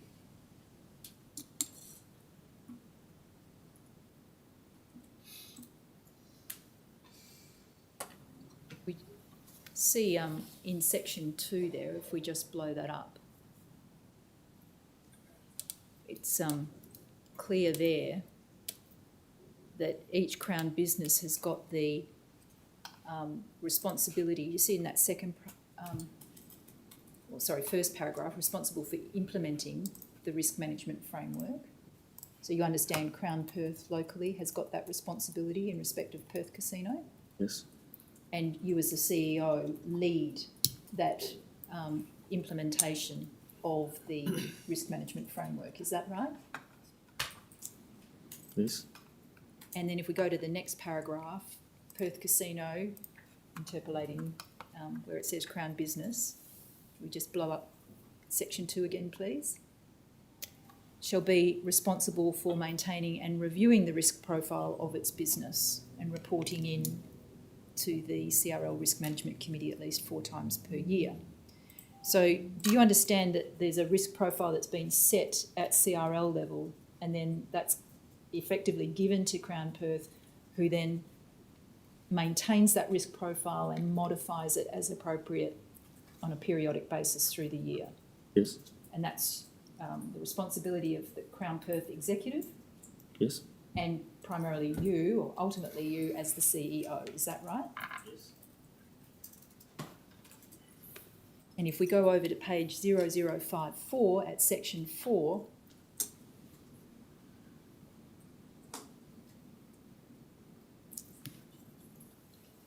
in terms of the identification of risks, Crown Perth's responsible for identifying, assessing and managing material risks. You understand that's the responsibility of Crown Perth executives and you primarily as the CEO. Yes. Yep. And ensuring effective internal controls across Crown Perth. Yes? Yes. Is there any part of those functions that I've taken you to, implementing the group level framework, maintaining and reviewing the risk profile, identifying and assessing and managing material risks and ensuring effective internal controls, that the ERCC discharges?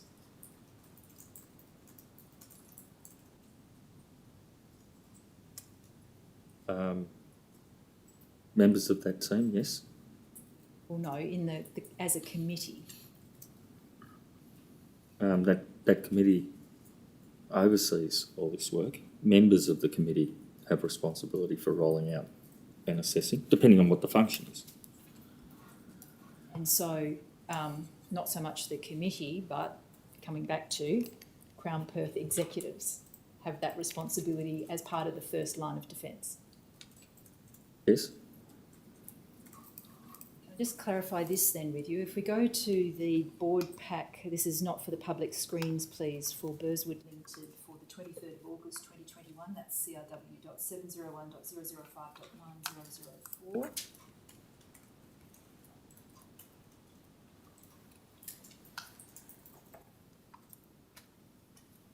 See in the agenda index at item 6 is a risk update presented by Ms. Seegers. Not by you, it follows your CEO report. Do you present on risk at all, typically to Burswood Limited, or do you leave that to Ms. Seegers? She's been a recent addition to the board. Question is, do you present on risk at all? Ms. Seegers does. Not you. I will talk to matters that may relate to risk, but the fundamental risk report is provided by our Chief Risk Officer, yes. We go to page 9120, and Ms. Seegers is a group position, of course, isn't she? Yes. 9120, please.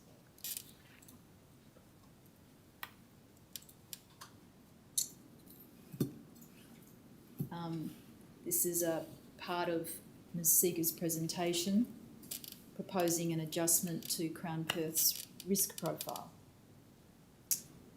which we then see in tabular form at 9121.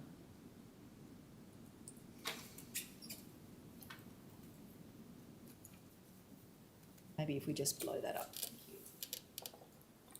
So she's proposing that to the Burswood Limited Board for approval. Did you have any involvement in developing this proposed amended risk profile? Yes, we do have discussions about what items are deemed where they should be in terms of the likelihood and consequence. Did you contribute matrix. to the production of this proposal? Physical production is centralised, but in terms of the content and where items sit, yes, I have a discussion with our Chief Risk Officer on those. Did you have a discussion around the contents of this document? Yes, earlier in the piece, but not prior to this is in July and the board meeting was in August. Yeah, but but before it was presented, you contributed to the contents, yes? Yes. And did Ms Seegers require your approval before she put this in the board paper and presented it to the Burswood Limited board? It comes through our office and we get it and we look at it before we put it into the papers, yes. Yeah, so I'm asking about you. Did you need to approve it before she could present it? If I hadn't, well, approval is to a degree acceptance. If I had an issue with it, I could have changed it, yes. I beg your pardon? If I had an issue with it, I could have changed it, yes. Over her objection? Yes, I would have had a conversation. Oh, well, I would have had a conversation together. We would have deemed what the appropriate outcome was. Well, what I'm getting at is the policy designates it as the local Crown Perth responsibility of the executive team to maintain and review the risk profile. Yes. And yet this seems to be being proposed through a group role, not a local Perth role. I understand that, but the conversation, we have conversations at leadership levels, we have conversations one-on-one with people in group functions. The fact that it's a group function doesn't mean it operates independently of the localised function. So we do have conversations about what gets presented and what's in this matrix. So in practical terms, who do you see as having the responsibility for maintaining and reviewing Crown Perth's risk profile? The executives on the ground will get asked about this, will manage this in terms of how we execute it prior to it getting to a board document. Now, if we just go to 9119,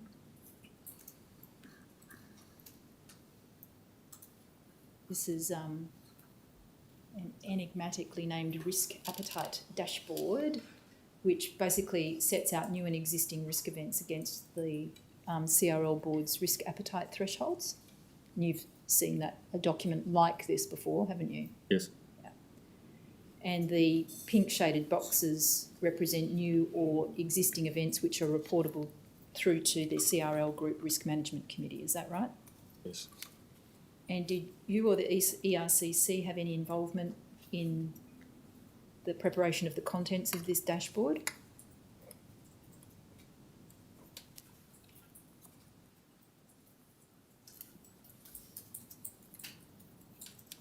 The dashboard is set up centrally to have some structure across the three businesses. It is something we would discuss at the ERCC, yes. The ERCC would contribute to the contents of this dashboard, would it? The physical document or the discussion that leads to the physical document? I think the discussion that leads to the physical document, yes. The content is prepared wherever it's prepared. Right, but I'm talking about the contents. The ERCC contributes to the contents of this document, does it? Yes, the discussion that leads to the content. Right. And what about the executive separately from the ERCC? Do you, for example, separate from your role on the ERCC, contribute to the contents of this document? If required, the ERCC contains the executive team on it as a subset of each other. Coming back to the strategy, please, CRW.512.041.0055 at 0064. Then looking at you specifically as CEO in the strategy document.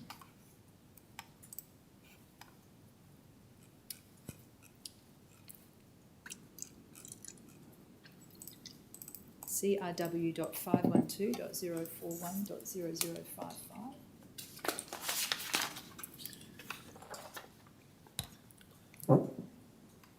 And at page 0064.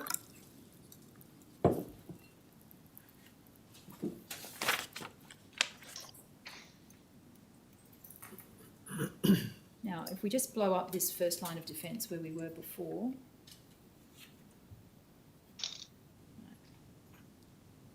And you'll see it talks in the second paragraph about the CEO, that's you, having responsibility of management oversight. Oh, sorry, I beg your pardon, that's the CEO, Mr McCann, having responsibility of management oversight of risk for Crown Resorts and its wholly owned subsidiaries. CEO in turn has delegated to the CEOs, that includes you, yes, you understand it, or equivalent of each wholly owned subsidiary, day-to-day management of risk management framework, goes on.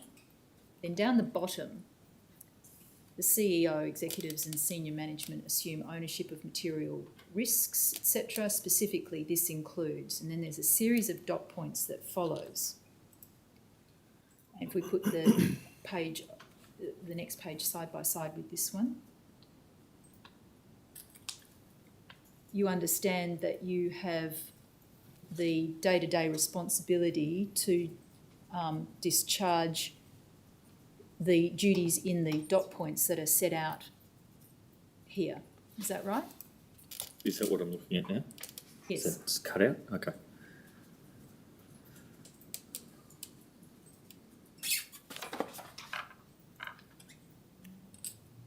Yes?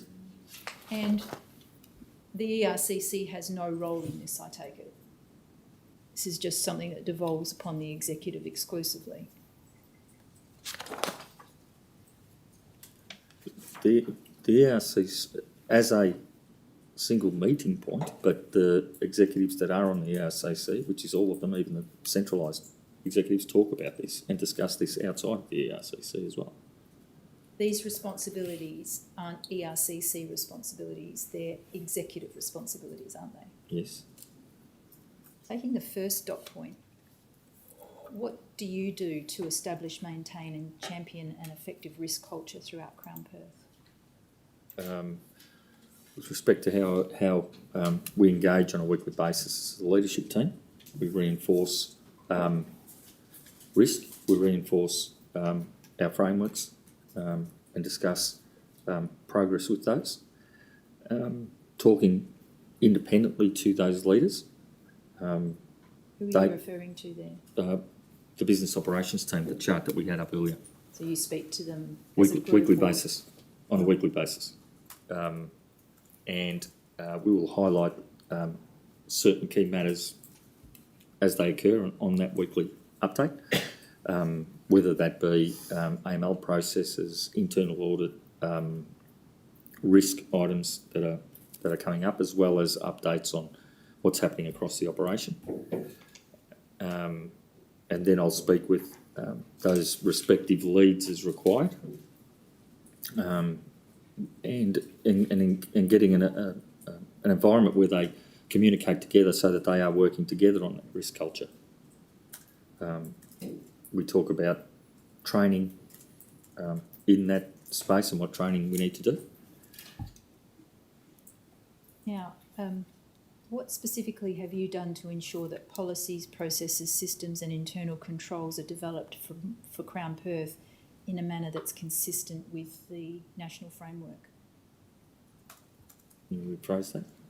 What specifically have you done to ensure that policies, processes, systems and internal controls are developed for Crown Perth in a manner consistent with the Crown framework? In my discussions with various people in the second line of defence on the ground, in terms of ways we can enhance, particularly in the space of processes and systems within that framework. We consider what our training modules look like. We've reset structures. We've taken decisions on enhancing systems we've got in place, whether that be hardware or software of those systems, and working with the team in terms of what training we need to do in those new systems. In terms of the decision-making process, calling together leaders in the respective teams and areas of responsibility to facilitate those actions in occurring. There's a number of factors. To make it consistent with the national framework, how do you? Well, in a world of we're looking to minimise areas of risk failings, let's say, and in that sense, getting those two lines in particular, first and second line, engaging to develop a better framework sitting behind it. Local framework, are you talking about? We've made changes locally that then feed into a national position and vice versa.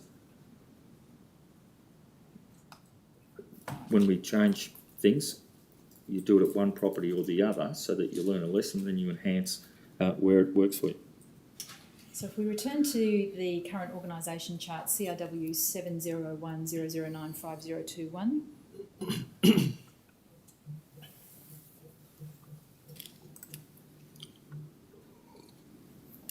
Ms. Calvin, while that's coming up, could you just give me the identifier number for that dashboard, please? I missed it.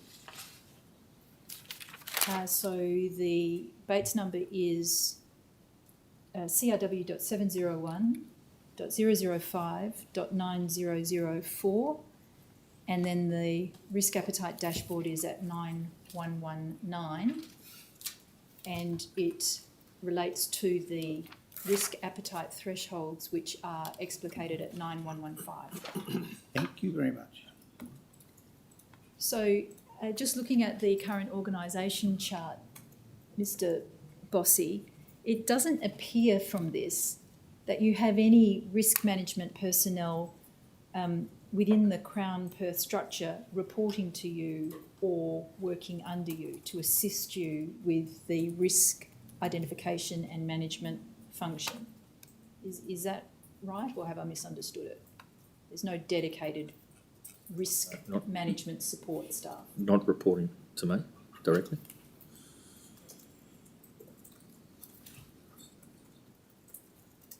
Can I come back to the ERCC Charter, CRW.700.094.0323, dated July 2021?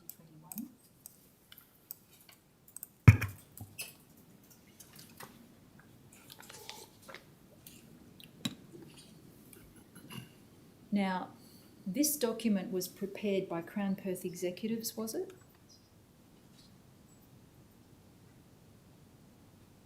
I believe so. And it was Crown Perth executives who established the purpose of the ERCC, as we see there on the front page.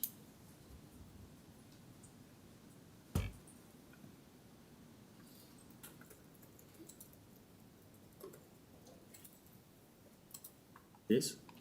And when it was prepared, did you and the other Crown Perth executives, to your knowledge, who established these purposes, have regard to the group or national framework when articulating those purposes? When you look at the composition of the ERCC and the people that are involved, yes.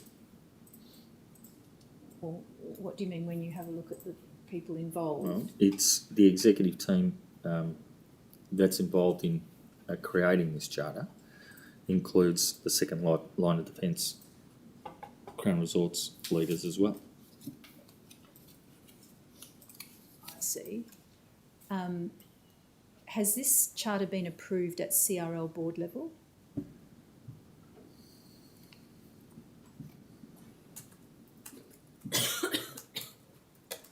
I'm not sure. You're not sure? No. Has it been approved at Burswood Limited level by the board of Burswood Limited?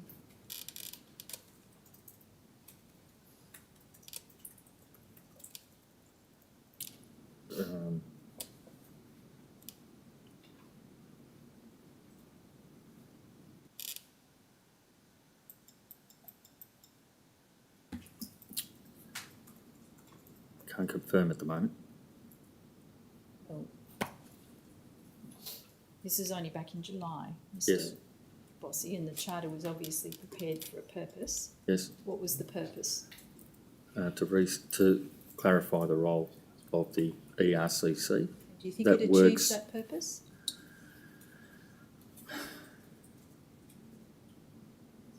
From the perspective of where the ERCC to provide the appropriate information to the board, I think we have a strong group of people and purpose to achieve that.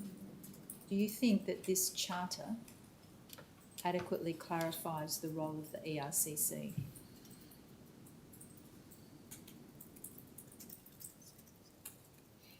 Would be improved. In what way?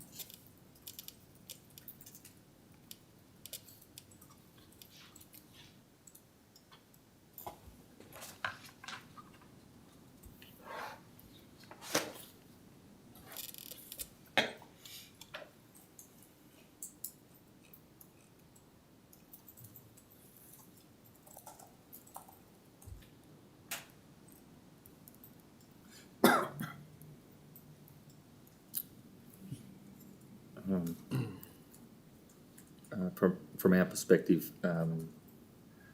some beyond what's detailed in this section here, we could have a little more discussion around can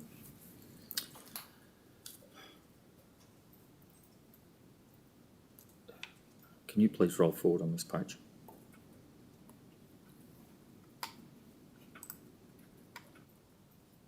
Mr. Bossy just wants to see the next page, thank you.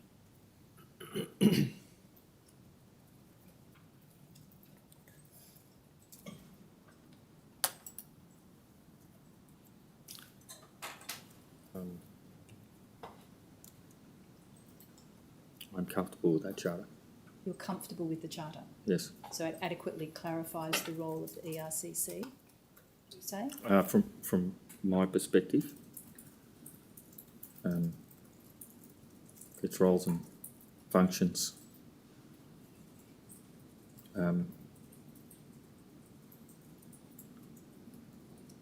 look okay to me. And you, in your view, it conforms to and is not inconsistent with the group or national risk management framework. Is that right? I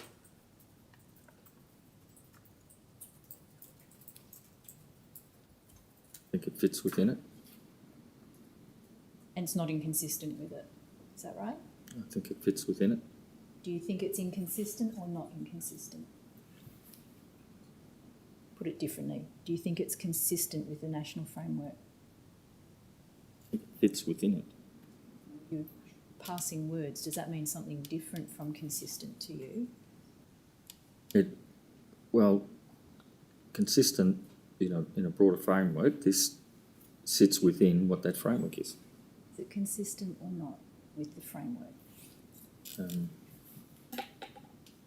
My opinion, it is. You. Now, you, in an answer you gave me just a little minute ago, you were talking about the way the ERCC was providing information or views up to the board. Which board were you referring to there? Burswood Limited Board coming out of the ERCC. Does the ERCC have a role in reporting to the CRL board, or more specifically the CRL Risk Management Committee? It absolutely provides information to that committee. It also provides context around what the Burswood Limited Board receives in their board papers. Does it report directly into the CRL Risk Management Committee?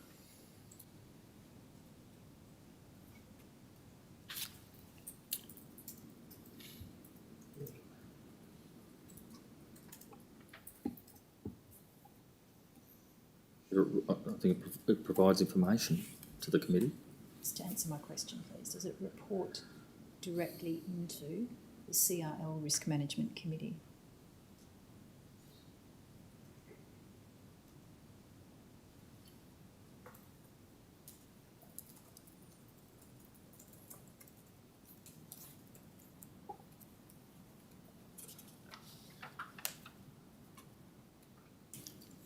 I'm not sure if it does.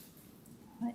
Now, the risk appetite dashboard that I took you to a little while ago and that proposed amended risk profile were part of the agenda papers for a Burswood Limited board meeting.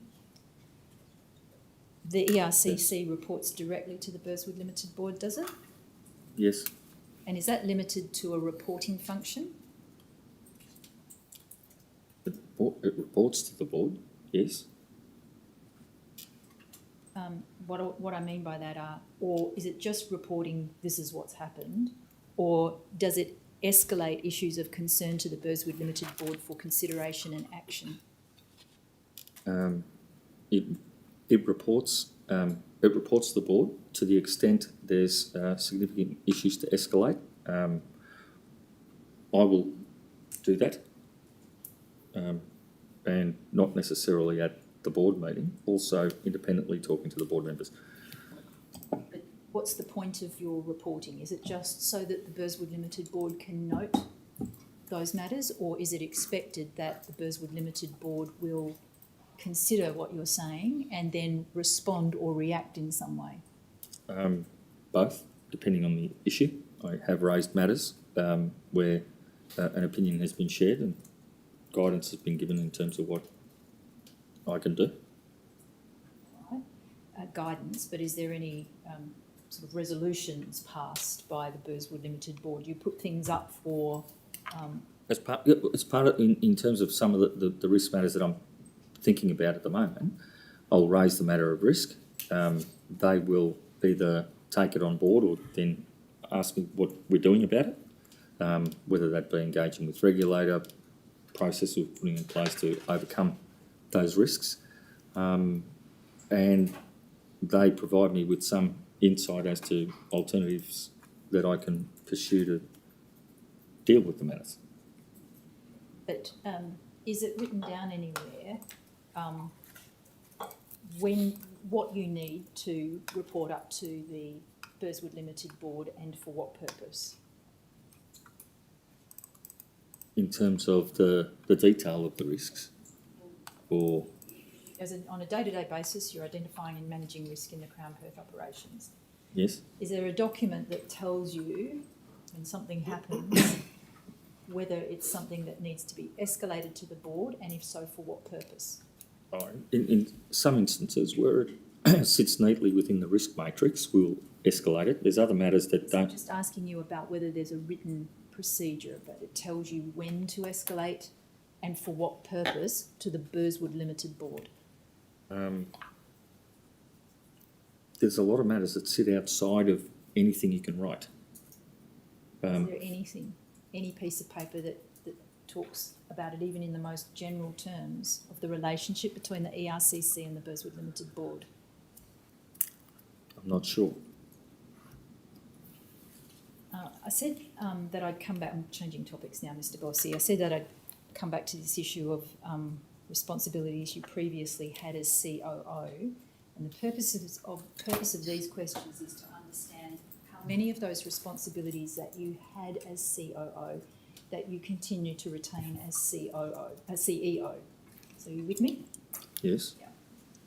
When you were COO, Corey Cairns, General Manager of Table Games and late General Manager Gaming Machines and Commercial Strategy were both direct reports to you? Yes. And they remain direct reports to you. So that responsibility remains the same? Yes. Now, if we go back to your But their responsibility has increased. So when we talk about their level of responsibility around not only the way their business operates, but how they engage across the executive team to deliver outcomes, is something that I would have done, but they currently do. So to that extent, I have moved from engaging those teams in certain areas to monitoring it as the CEO, and they're doing that work. So to the extent that responsibility has shifted, the reporting line may not have, but certainly the work they're doing is more. So it may be the case that they've taken at least some of your Oh, you're right. Do you need... No, that's fine. Sorry. Yeah.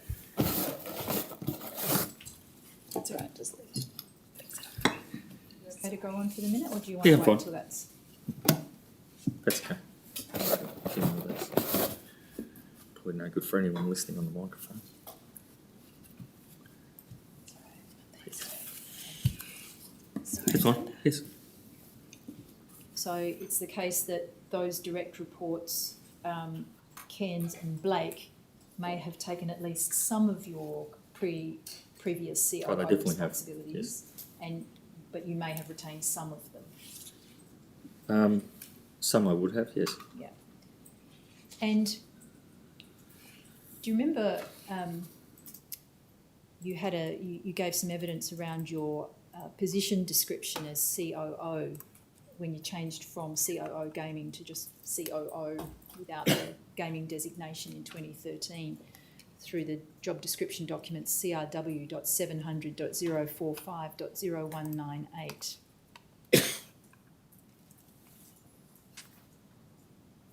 And if we go to page 199,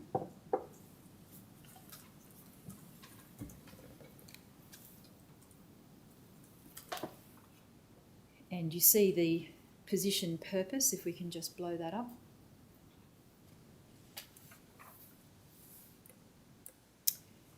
Where it's described that as COO you were responsible for the overall strategic direction of the Crown Perth gaming business to ensure its continued viability, etc. Do you retain that responsibility as CEO? It's my responsibility is to the entire property. That's a subset of the strategic direction of the broader organisation. Yes. I'm not suggesting this is your only No. responsibility, but is this one of your responsibilities that you retain as CEO? The primary strategic direction of the gaming businesses sit with the respective gaming heads. My responsibility is how we pull each of those business unit strategies together in an overarching strategy of the business. So to that extent, I can have input or guidance to the team, but they're developing the strategies. Is there somebody else who has the responsibility for the overall strategic direction, the establishment of the overall strategic direction of the Crown Perth gaming business? Is there anybody else who has that responsibility primarily, presently? I'd have to separate them out to gaming machine and table game Well, business. but Yep, there's always that's been the point. people who have had Yes. responsibility for the individual gaming machines, table games, etc. Yes. As COO, you had the overall strategic direction responsibility for the whole of the gaming business. Yes. That's a responsibility you retain, isn't it? There's nobody else that's come in who is responsible for the strategic direction of the gaming business as a whole. You've still got people dedicated to table games, dedicated to EGMs. Well, it happens in a couple of parts, if I can just have a moment. The machine business and the table business, their strategies are not developed in complete isolation. They are developed together because they occupy the same space with the same frameworks, whether that be surveillance, the technology they use. We have systems that go across both businesses. They will work together to develop that strategy. My function is how that then gets developed together with food and beverage, which also occupies the same space, our hotel functionality. So that specific requirement of a gaming business is a subset that we don't think about in that form. We think much broader and what each of our functions are as a collective unit. So when you were COO, there was someone, which was you, who just thought about gaming as a whole, but not food and beverage together with gaming. Is that right? I worked with my colleagues at a similar level. Trying to get Mr. at, Cairns. Mr. Bossy, Yes. do you still do this role? In the first bullet point. If not, does anybody, and who are they? No, that role. We work as an executive team very differently today than 2013 or 14, whenever this was written. It's a very different process. They are not the same function, and that function has evolved. So, when was this sent to the regulator? 13, I think it was, yeah. So that's a document that was sitting in 2013. It has evolved over time. Well, the document, are you saying there was a later job description for COO written down? I don't recall ever having a later version of the document. The job role evolves in terms of where you are at a particular place, where the economy is, how the market's going.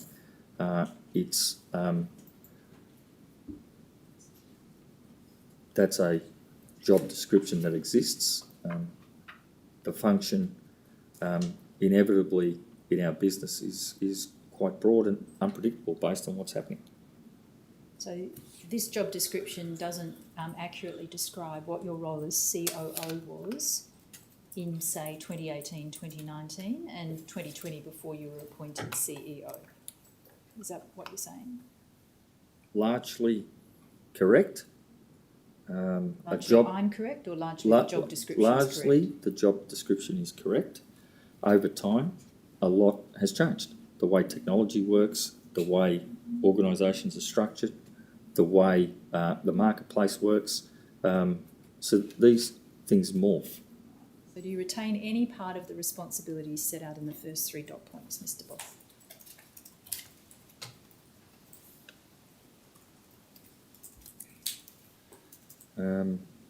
Bearing in mind there's no CEO of Australian Resorts I now, get but that. you could substitute CEO of CRL for that. Well, that would remain. We got rid of that layer of the organisation, otherwise it would have changed. Second dot point, retain any part of that responsibility. Can I just rise to indicate that the heading of that particular document refers to position purpose. It doesn't necessarily demarcate particular activities. It describes a purpose. I understand. Do you retain any part of the responsibility described in the third dot point? I take responsibility for Crown Perth's operation ultimately as CEO. And in the first dot point, do you retain any part of that responsibility? Majority, I would say no. Some element of it because the gaming business forms a subset of all the businesses I need to look after. So to that extent, the important part for me on the gaming business that it integrates effectively across the entire resort, all of our staff, all of our operation, dealing with customers that go across all elements of our business. A customer is not just a gaming customer. They are an F&B customer, they're a hotel customer, they're a theatre customer. My objective is for a greater good of an operation in total, of which the gaming business is a subset. So what you have is, with the removal of that role, you've got this middle ground. I'm looking at the overarching position, and my respective gaming heads work together to develop a consolidated strategy in the first instance. My view is then to sit over the top and say, how does that fit with a much broader strategy, which has materially changed over the last 4 years. Is it any part of the purpose of your role as CEO to do the things set out in the second dot point?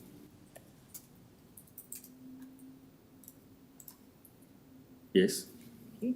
Now, towards the end Part of the of it. page, I also need my teams to lead their teams, every head of every business unit, and are required to motivate their teams. Mine is to get a team to come together in a much broader sense to provide the network of offerings that we do. And the team do get some guidance and development from what I'd say and do. So yes, I will take responsibility for doing that amongst our teams, particularly our leadership team, our bot team. They report into me largely through my executive teams. We meet on a weekly basis. I have to lead, I have to motivate, I have to develop that team. so towards the end of this page, key activities and tasks, you can see that there. Do you retain any aspect of the activities and tasks under the heading financial that are set out there at the bottom of the page? An element of those. Over the page at 0020, under the heading people, just blow that up for Mr. Bossy. No, can we have the 2 pages side by side, please? Well, actually, I'm just going to show you the people first, and then if you need to look at the other page, we will. But I want you to go, first of all, to people.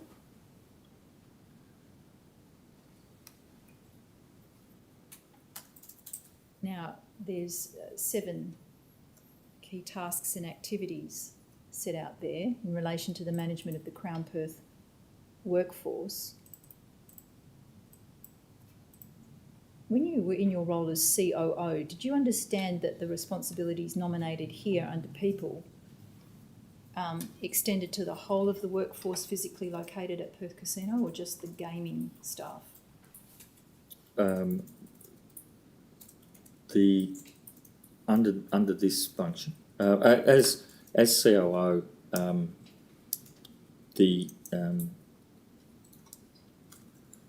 it was to the broader team in terms of setting direction, relying on business unit heads to support their respective areas. Right, now, do you need to look at the? Do you want to go back and look at that first page? Yeah, I was just going to say something as we moved on to people. That's Well, you pop that back in, and then what would you like to say? a lot of, again, not dissimilar to the position purpose. A lot of those areas, in terms of financial responsibility, there's multiple steps in those processes that a chief operating officer would have. In this, as CEO, I don't cover as much ground as that. I'm at the tail end of the approval process and business performance process. When you look at the details of measures, monitors, I'll critique measures and monitors is a lot of teams working in up to me to do those. I'll oversee how we're going. When you think about critiquing and endorsing proposals of expenditure, the larger CapEx items I'll certainly get involved with, and some of the strategic operating resources, but the majority of those areas I leave to the executive team, who have taken on the responsibilities that were previously in the COO role. Hence, I'm in a place, as I said earlier, that we're developing whether that function is required. Part of the process to see how our teams have developed, how they make those decisions. Just coming back to the people side of things and the people responsibilities you had and tasks that you had as COO. In your role as COO, did you understand you had responsibility for developing and maintaining an appropriate organisational culture for the Perth Casino operations? I did. From my perspective, I was a leader in that space, but in terms of primary responsibility for that, that was a shared responsibility across the executive team. Across the Executive team. So led by Mr. Felsted as the CEO of Resorts. We worked together with that. In terms of values and culture, I worked more closely with our head of HR at the time. He built a lot of the frameworks and how we get there, and I worked closely with him to develop the work we have there. Culture is an evolving work experience.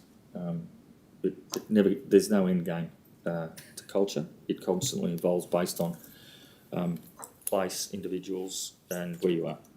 You were the COO between 2011 to December 2020, is that right? 2013 Yeah, through to late December. 13 to December 2020. Well, you were the COO of gaming before then. Gaming, yes. Yeah. All right, so let's take it from when you just became COO, not limited to gaming. Yes. You would accept that between 2013 and December 2020, you at least contributed to the culture of Perth Casino as it was in that period. Contributed, yes. And how would you describe the culture at Perth Casino during your time as COO? There's stages. I've got to go through the stages. I thought the period 13 to about 16 or 17, it needed a bit of work. Beg your pardon? It needed a bit of work. It was very siloed in terms of the structure and therefore how people engaged. Over the course of that time period, there were some changes, but a lot of the direction we were getting was from a centralised structure and leadership format. How did the siloing, as you call it, affect the culture? Culture, because it was we had operational units that were focused on individual unit success more than group success. The sum of the parts doesn't necessarily exceed the sum of a well-managed whole. If you have to try and describe it, a common phrase would be a team of champions can get beaten by a champion team. Very much about team development.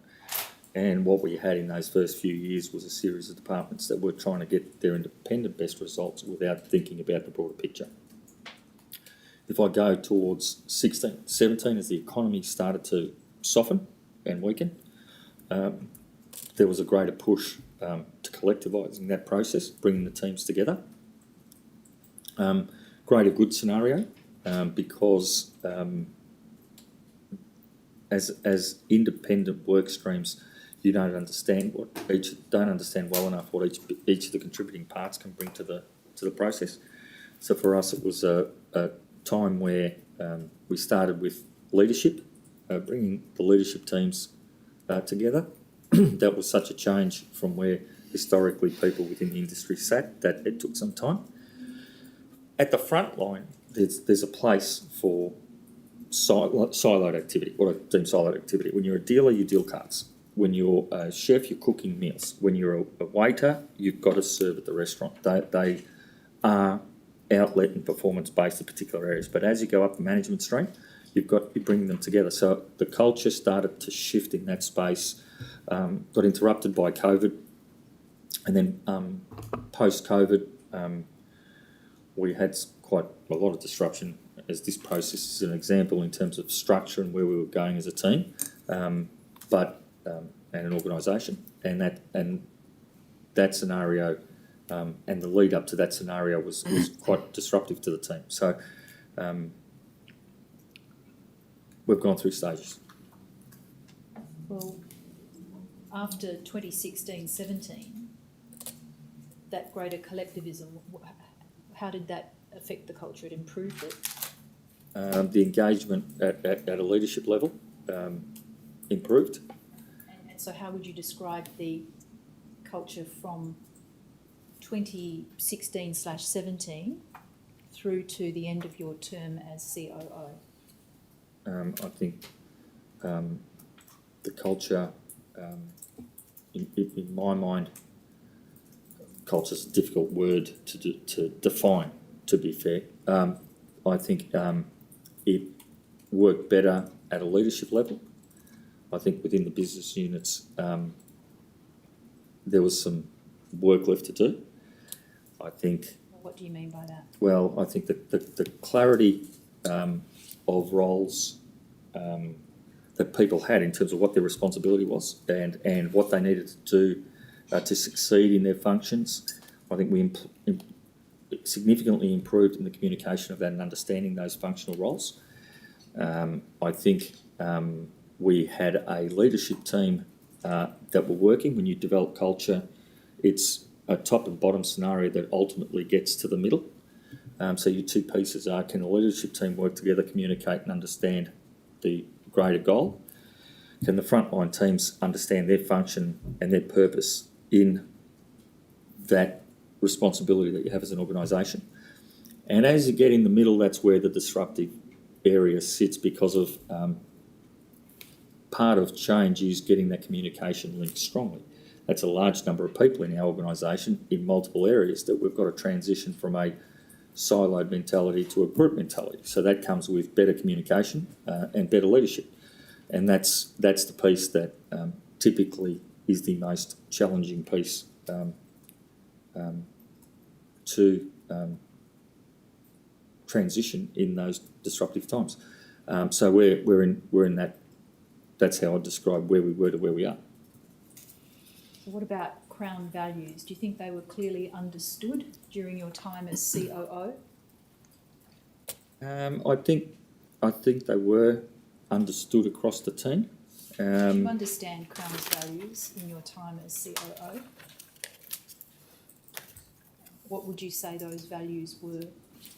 From our perspective, we act respectfully. We are passionate as an organisation. We do the right thing and we work together. Were our values. But values... Sorry, can I just pause there? That they sound very much like the sorts of values we hear Crown espousing now. You say that they were always the values that Crown had. We're talking about that period as we're transitioning at the end of my COO. 2017 through to the end of 2020. Yes, those values were launched in 2000 and, well, officially launched across the organisation. They started here, but they were launched across the organisation in 2019. We started working on them in 2018. And that was part of the process of transition from where we were in 16 to where we are today. And those values were well communicated, were reinforced. So the period where they started to impact the business, again, when you think about launching in May 19 and you've got COVID hitting in March 20, it's probably not enough time to embed those as effectively as you could, but were they understood? They were understood, but it takes time to get culture change. Between 2013 and 2019, when the values were introduced, what were the values of Crown?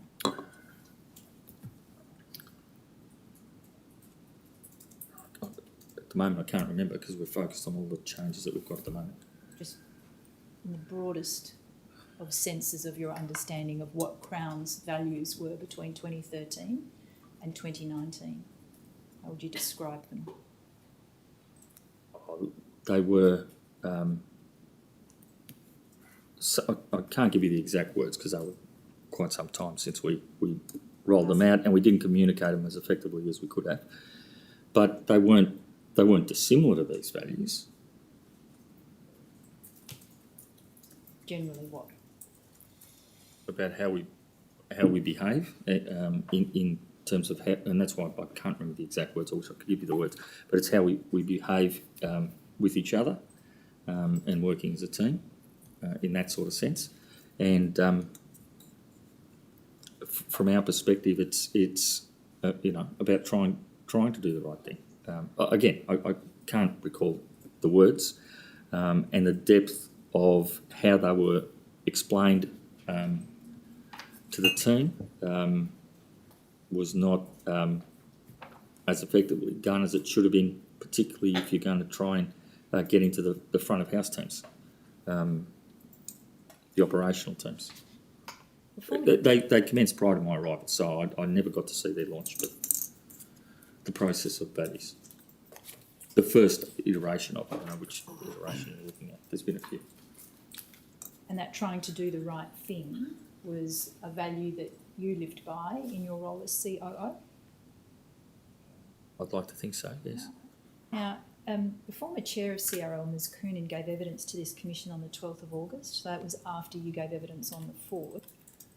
And in substance and effect, she described the culture of Crown, fairly put, would be to say pre-Bergin, as one where management was beholden to the major shareholder, that is CPH, who was involved in the business for a significant period of time. Would you agree with that insofar as it relates to the culture of Crown Perth pre-Bergin?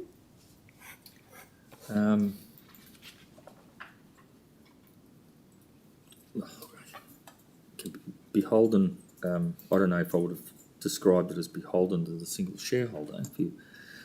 If if I think about, Major shareholder. no, I understand what the meaning is there. From our perspective, I think as an organisation, I'd go well before Bergin. I'd go back to that 16-17 period where we were organisationally.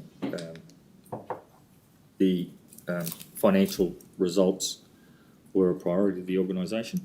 I'd go back to 16. I think as we started to work on our processes from 17 and beyond, there was a divergence in culture or elements of culture between Melbourne and Perth, also on the leadership level, and how we communicated and worked together. And whilst I don't have a detailed piece of analysis on that, I'm working off the members of the leadership team that worked in both Melbourne and Perth. When they visited Perth, worked within the leadership team, far more often than not, they would comment about the differences of the two working environments, which is one element of a culture. Just coming back to Ms. Coonan's observation or description of the culture of Crown, where management was beholden to the major shareholder, pre-2016-17, you'd agree or disagree with that view? Pre-2016, I would say we were beholden to shareholders, in plural, in the sense of financial performance, but that doesn't remove the responsibility we had to our other stakeholders, which also includes the community, the public, our staff. But your point is to say it was, in a negative way, too orientated towards the interests of shareholders and not sufficiently cognisant of those other responsibilities to community, etc. I think just the most encouraging, or one of the most encouraging pieces of what's happened over the last 12 to 18 months is our recruitment of skilled, very capable people in those second line of defence that can help in the area of some of our other stakeholders. That was more often than not driven due to challenging, from a Perth perspective, it was more driven previously by the challenges in performance that we were facing in poor economic times, where if I go back to 16 and 17, we were asked to take a significant number of people and costs out of the business. And that is painful even today in terms of who we had to take out and how many people.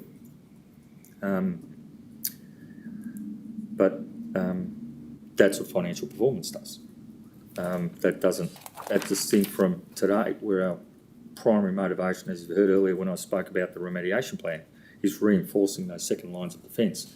And they assist us as an organisation in terms of how we go forward, how we deliver the experience to the customer.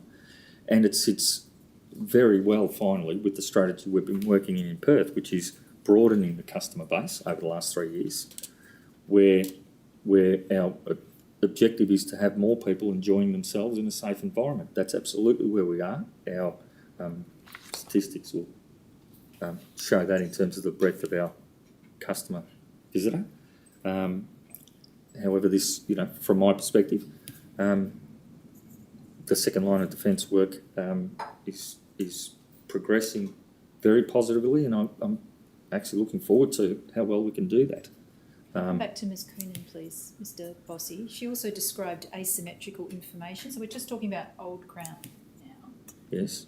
Asymmetrical information where some information was given to some directors and not others. Pre-Bergin, did that occur at Crown Perth in respect of information provided to Burswood Limited Board? I don't know the answer to that question. I don't know. Ms Coonan also thought it correct to say there was a concern that the way in which information was presented to the CRL board wasn't necessarily open and balanced to enable it to see the full picture. Are you able to say whether that was something that occurred at Burswood Limited board level in terms of what was presented to it by Crown Perth management? I can't because I participated in resorts board meetings, never attended a board meeting, so I'm not sure what occurred in that.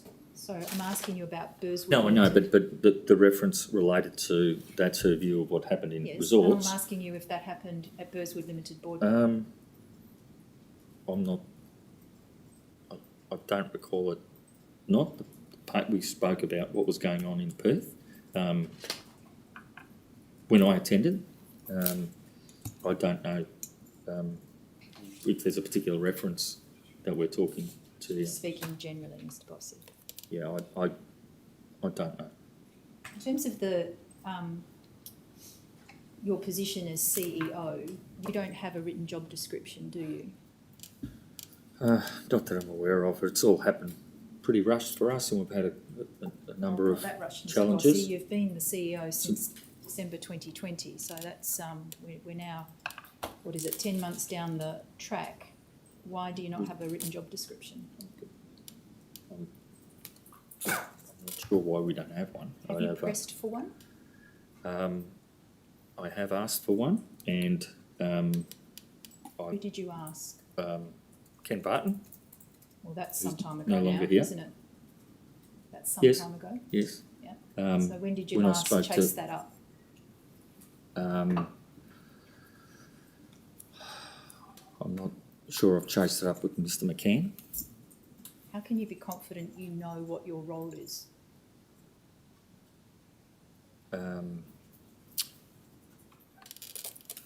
My responsibilities have been outlined to me. Verbally, Yes. by? What Mr. McCann expects coming out of a CEO and how we manage performance here. Make a note of what he said?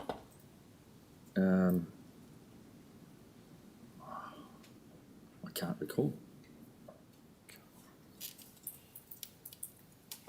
I speak to Mr. McCann fairly regularly. How do you know if you're discharging your responsibilities fully and appropriately in the absence of a written job description?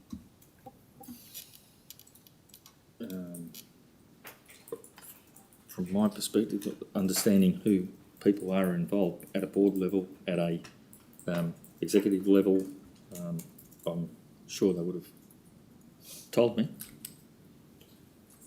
You spoke earlier when you were giving your evidence in chief about a local remediation plan. You're leading, Yes. You're leading that local remediation plan preparation and implementation, are you? Yes, we have project managers running it, but yes. And who do you report to in relation to the progress, the contents of the local remediation plan and the progress of implementation? I speak with Mr. McCann. I speak with Mr. McCann. I speak with Now, who do you report to? So who are you responsible to for the preparation and implementation of this local remediation plan? ultimately I'm responsible to the Burswood Limited Board and the Crown Resorts Board through Steve McCann. And do you need to get that local remediation plan approved by anyone?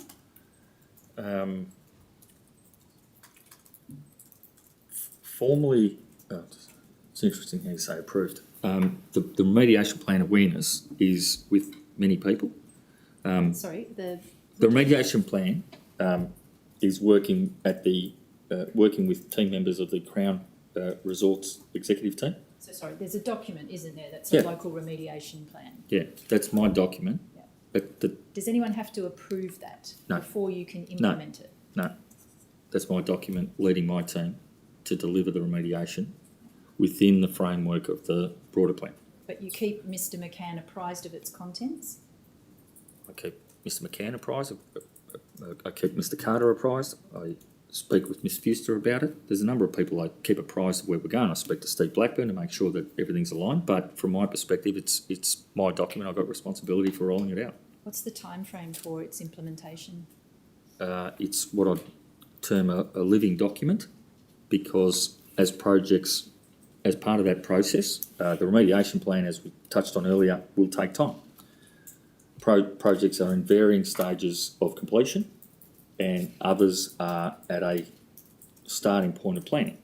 Is there a timeline for activities that are included in the local remediation plan? For some of the activities, yes, but they don't all have a timeline, because we're still developing elements of that. Certain elements we've already completed, other elements are in process, and they have timelines related to them, and other elements are in planning, because you can't start those until you complete others. So the plan's got multiple parts. Do you do any reporting into the Transition Steering Committee? I speak to members of it in terms of formal reporting now. Do you have any work that you are required to complete coming out of the Transition Steering Committee?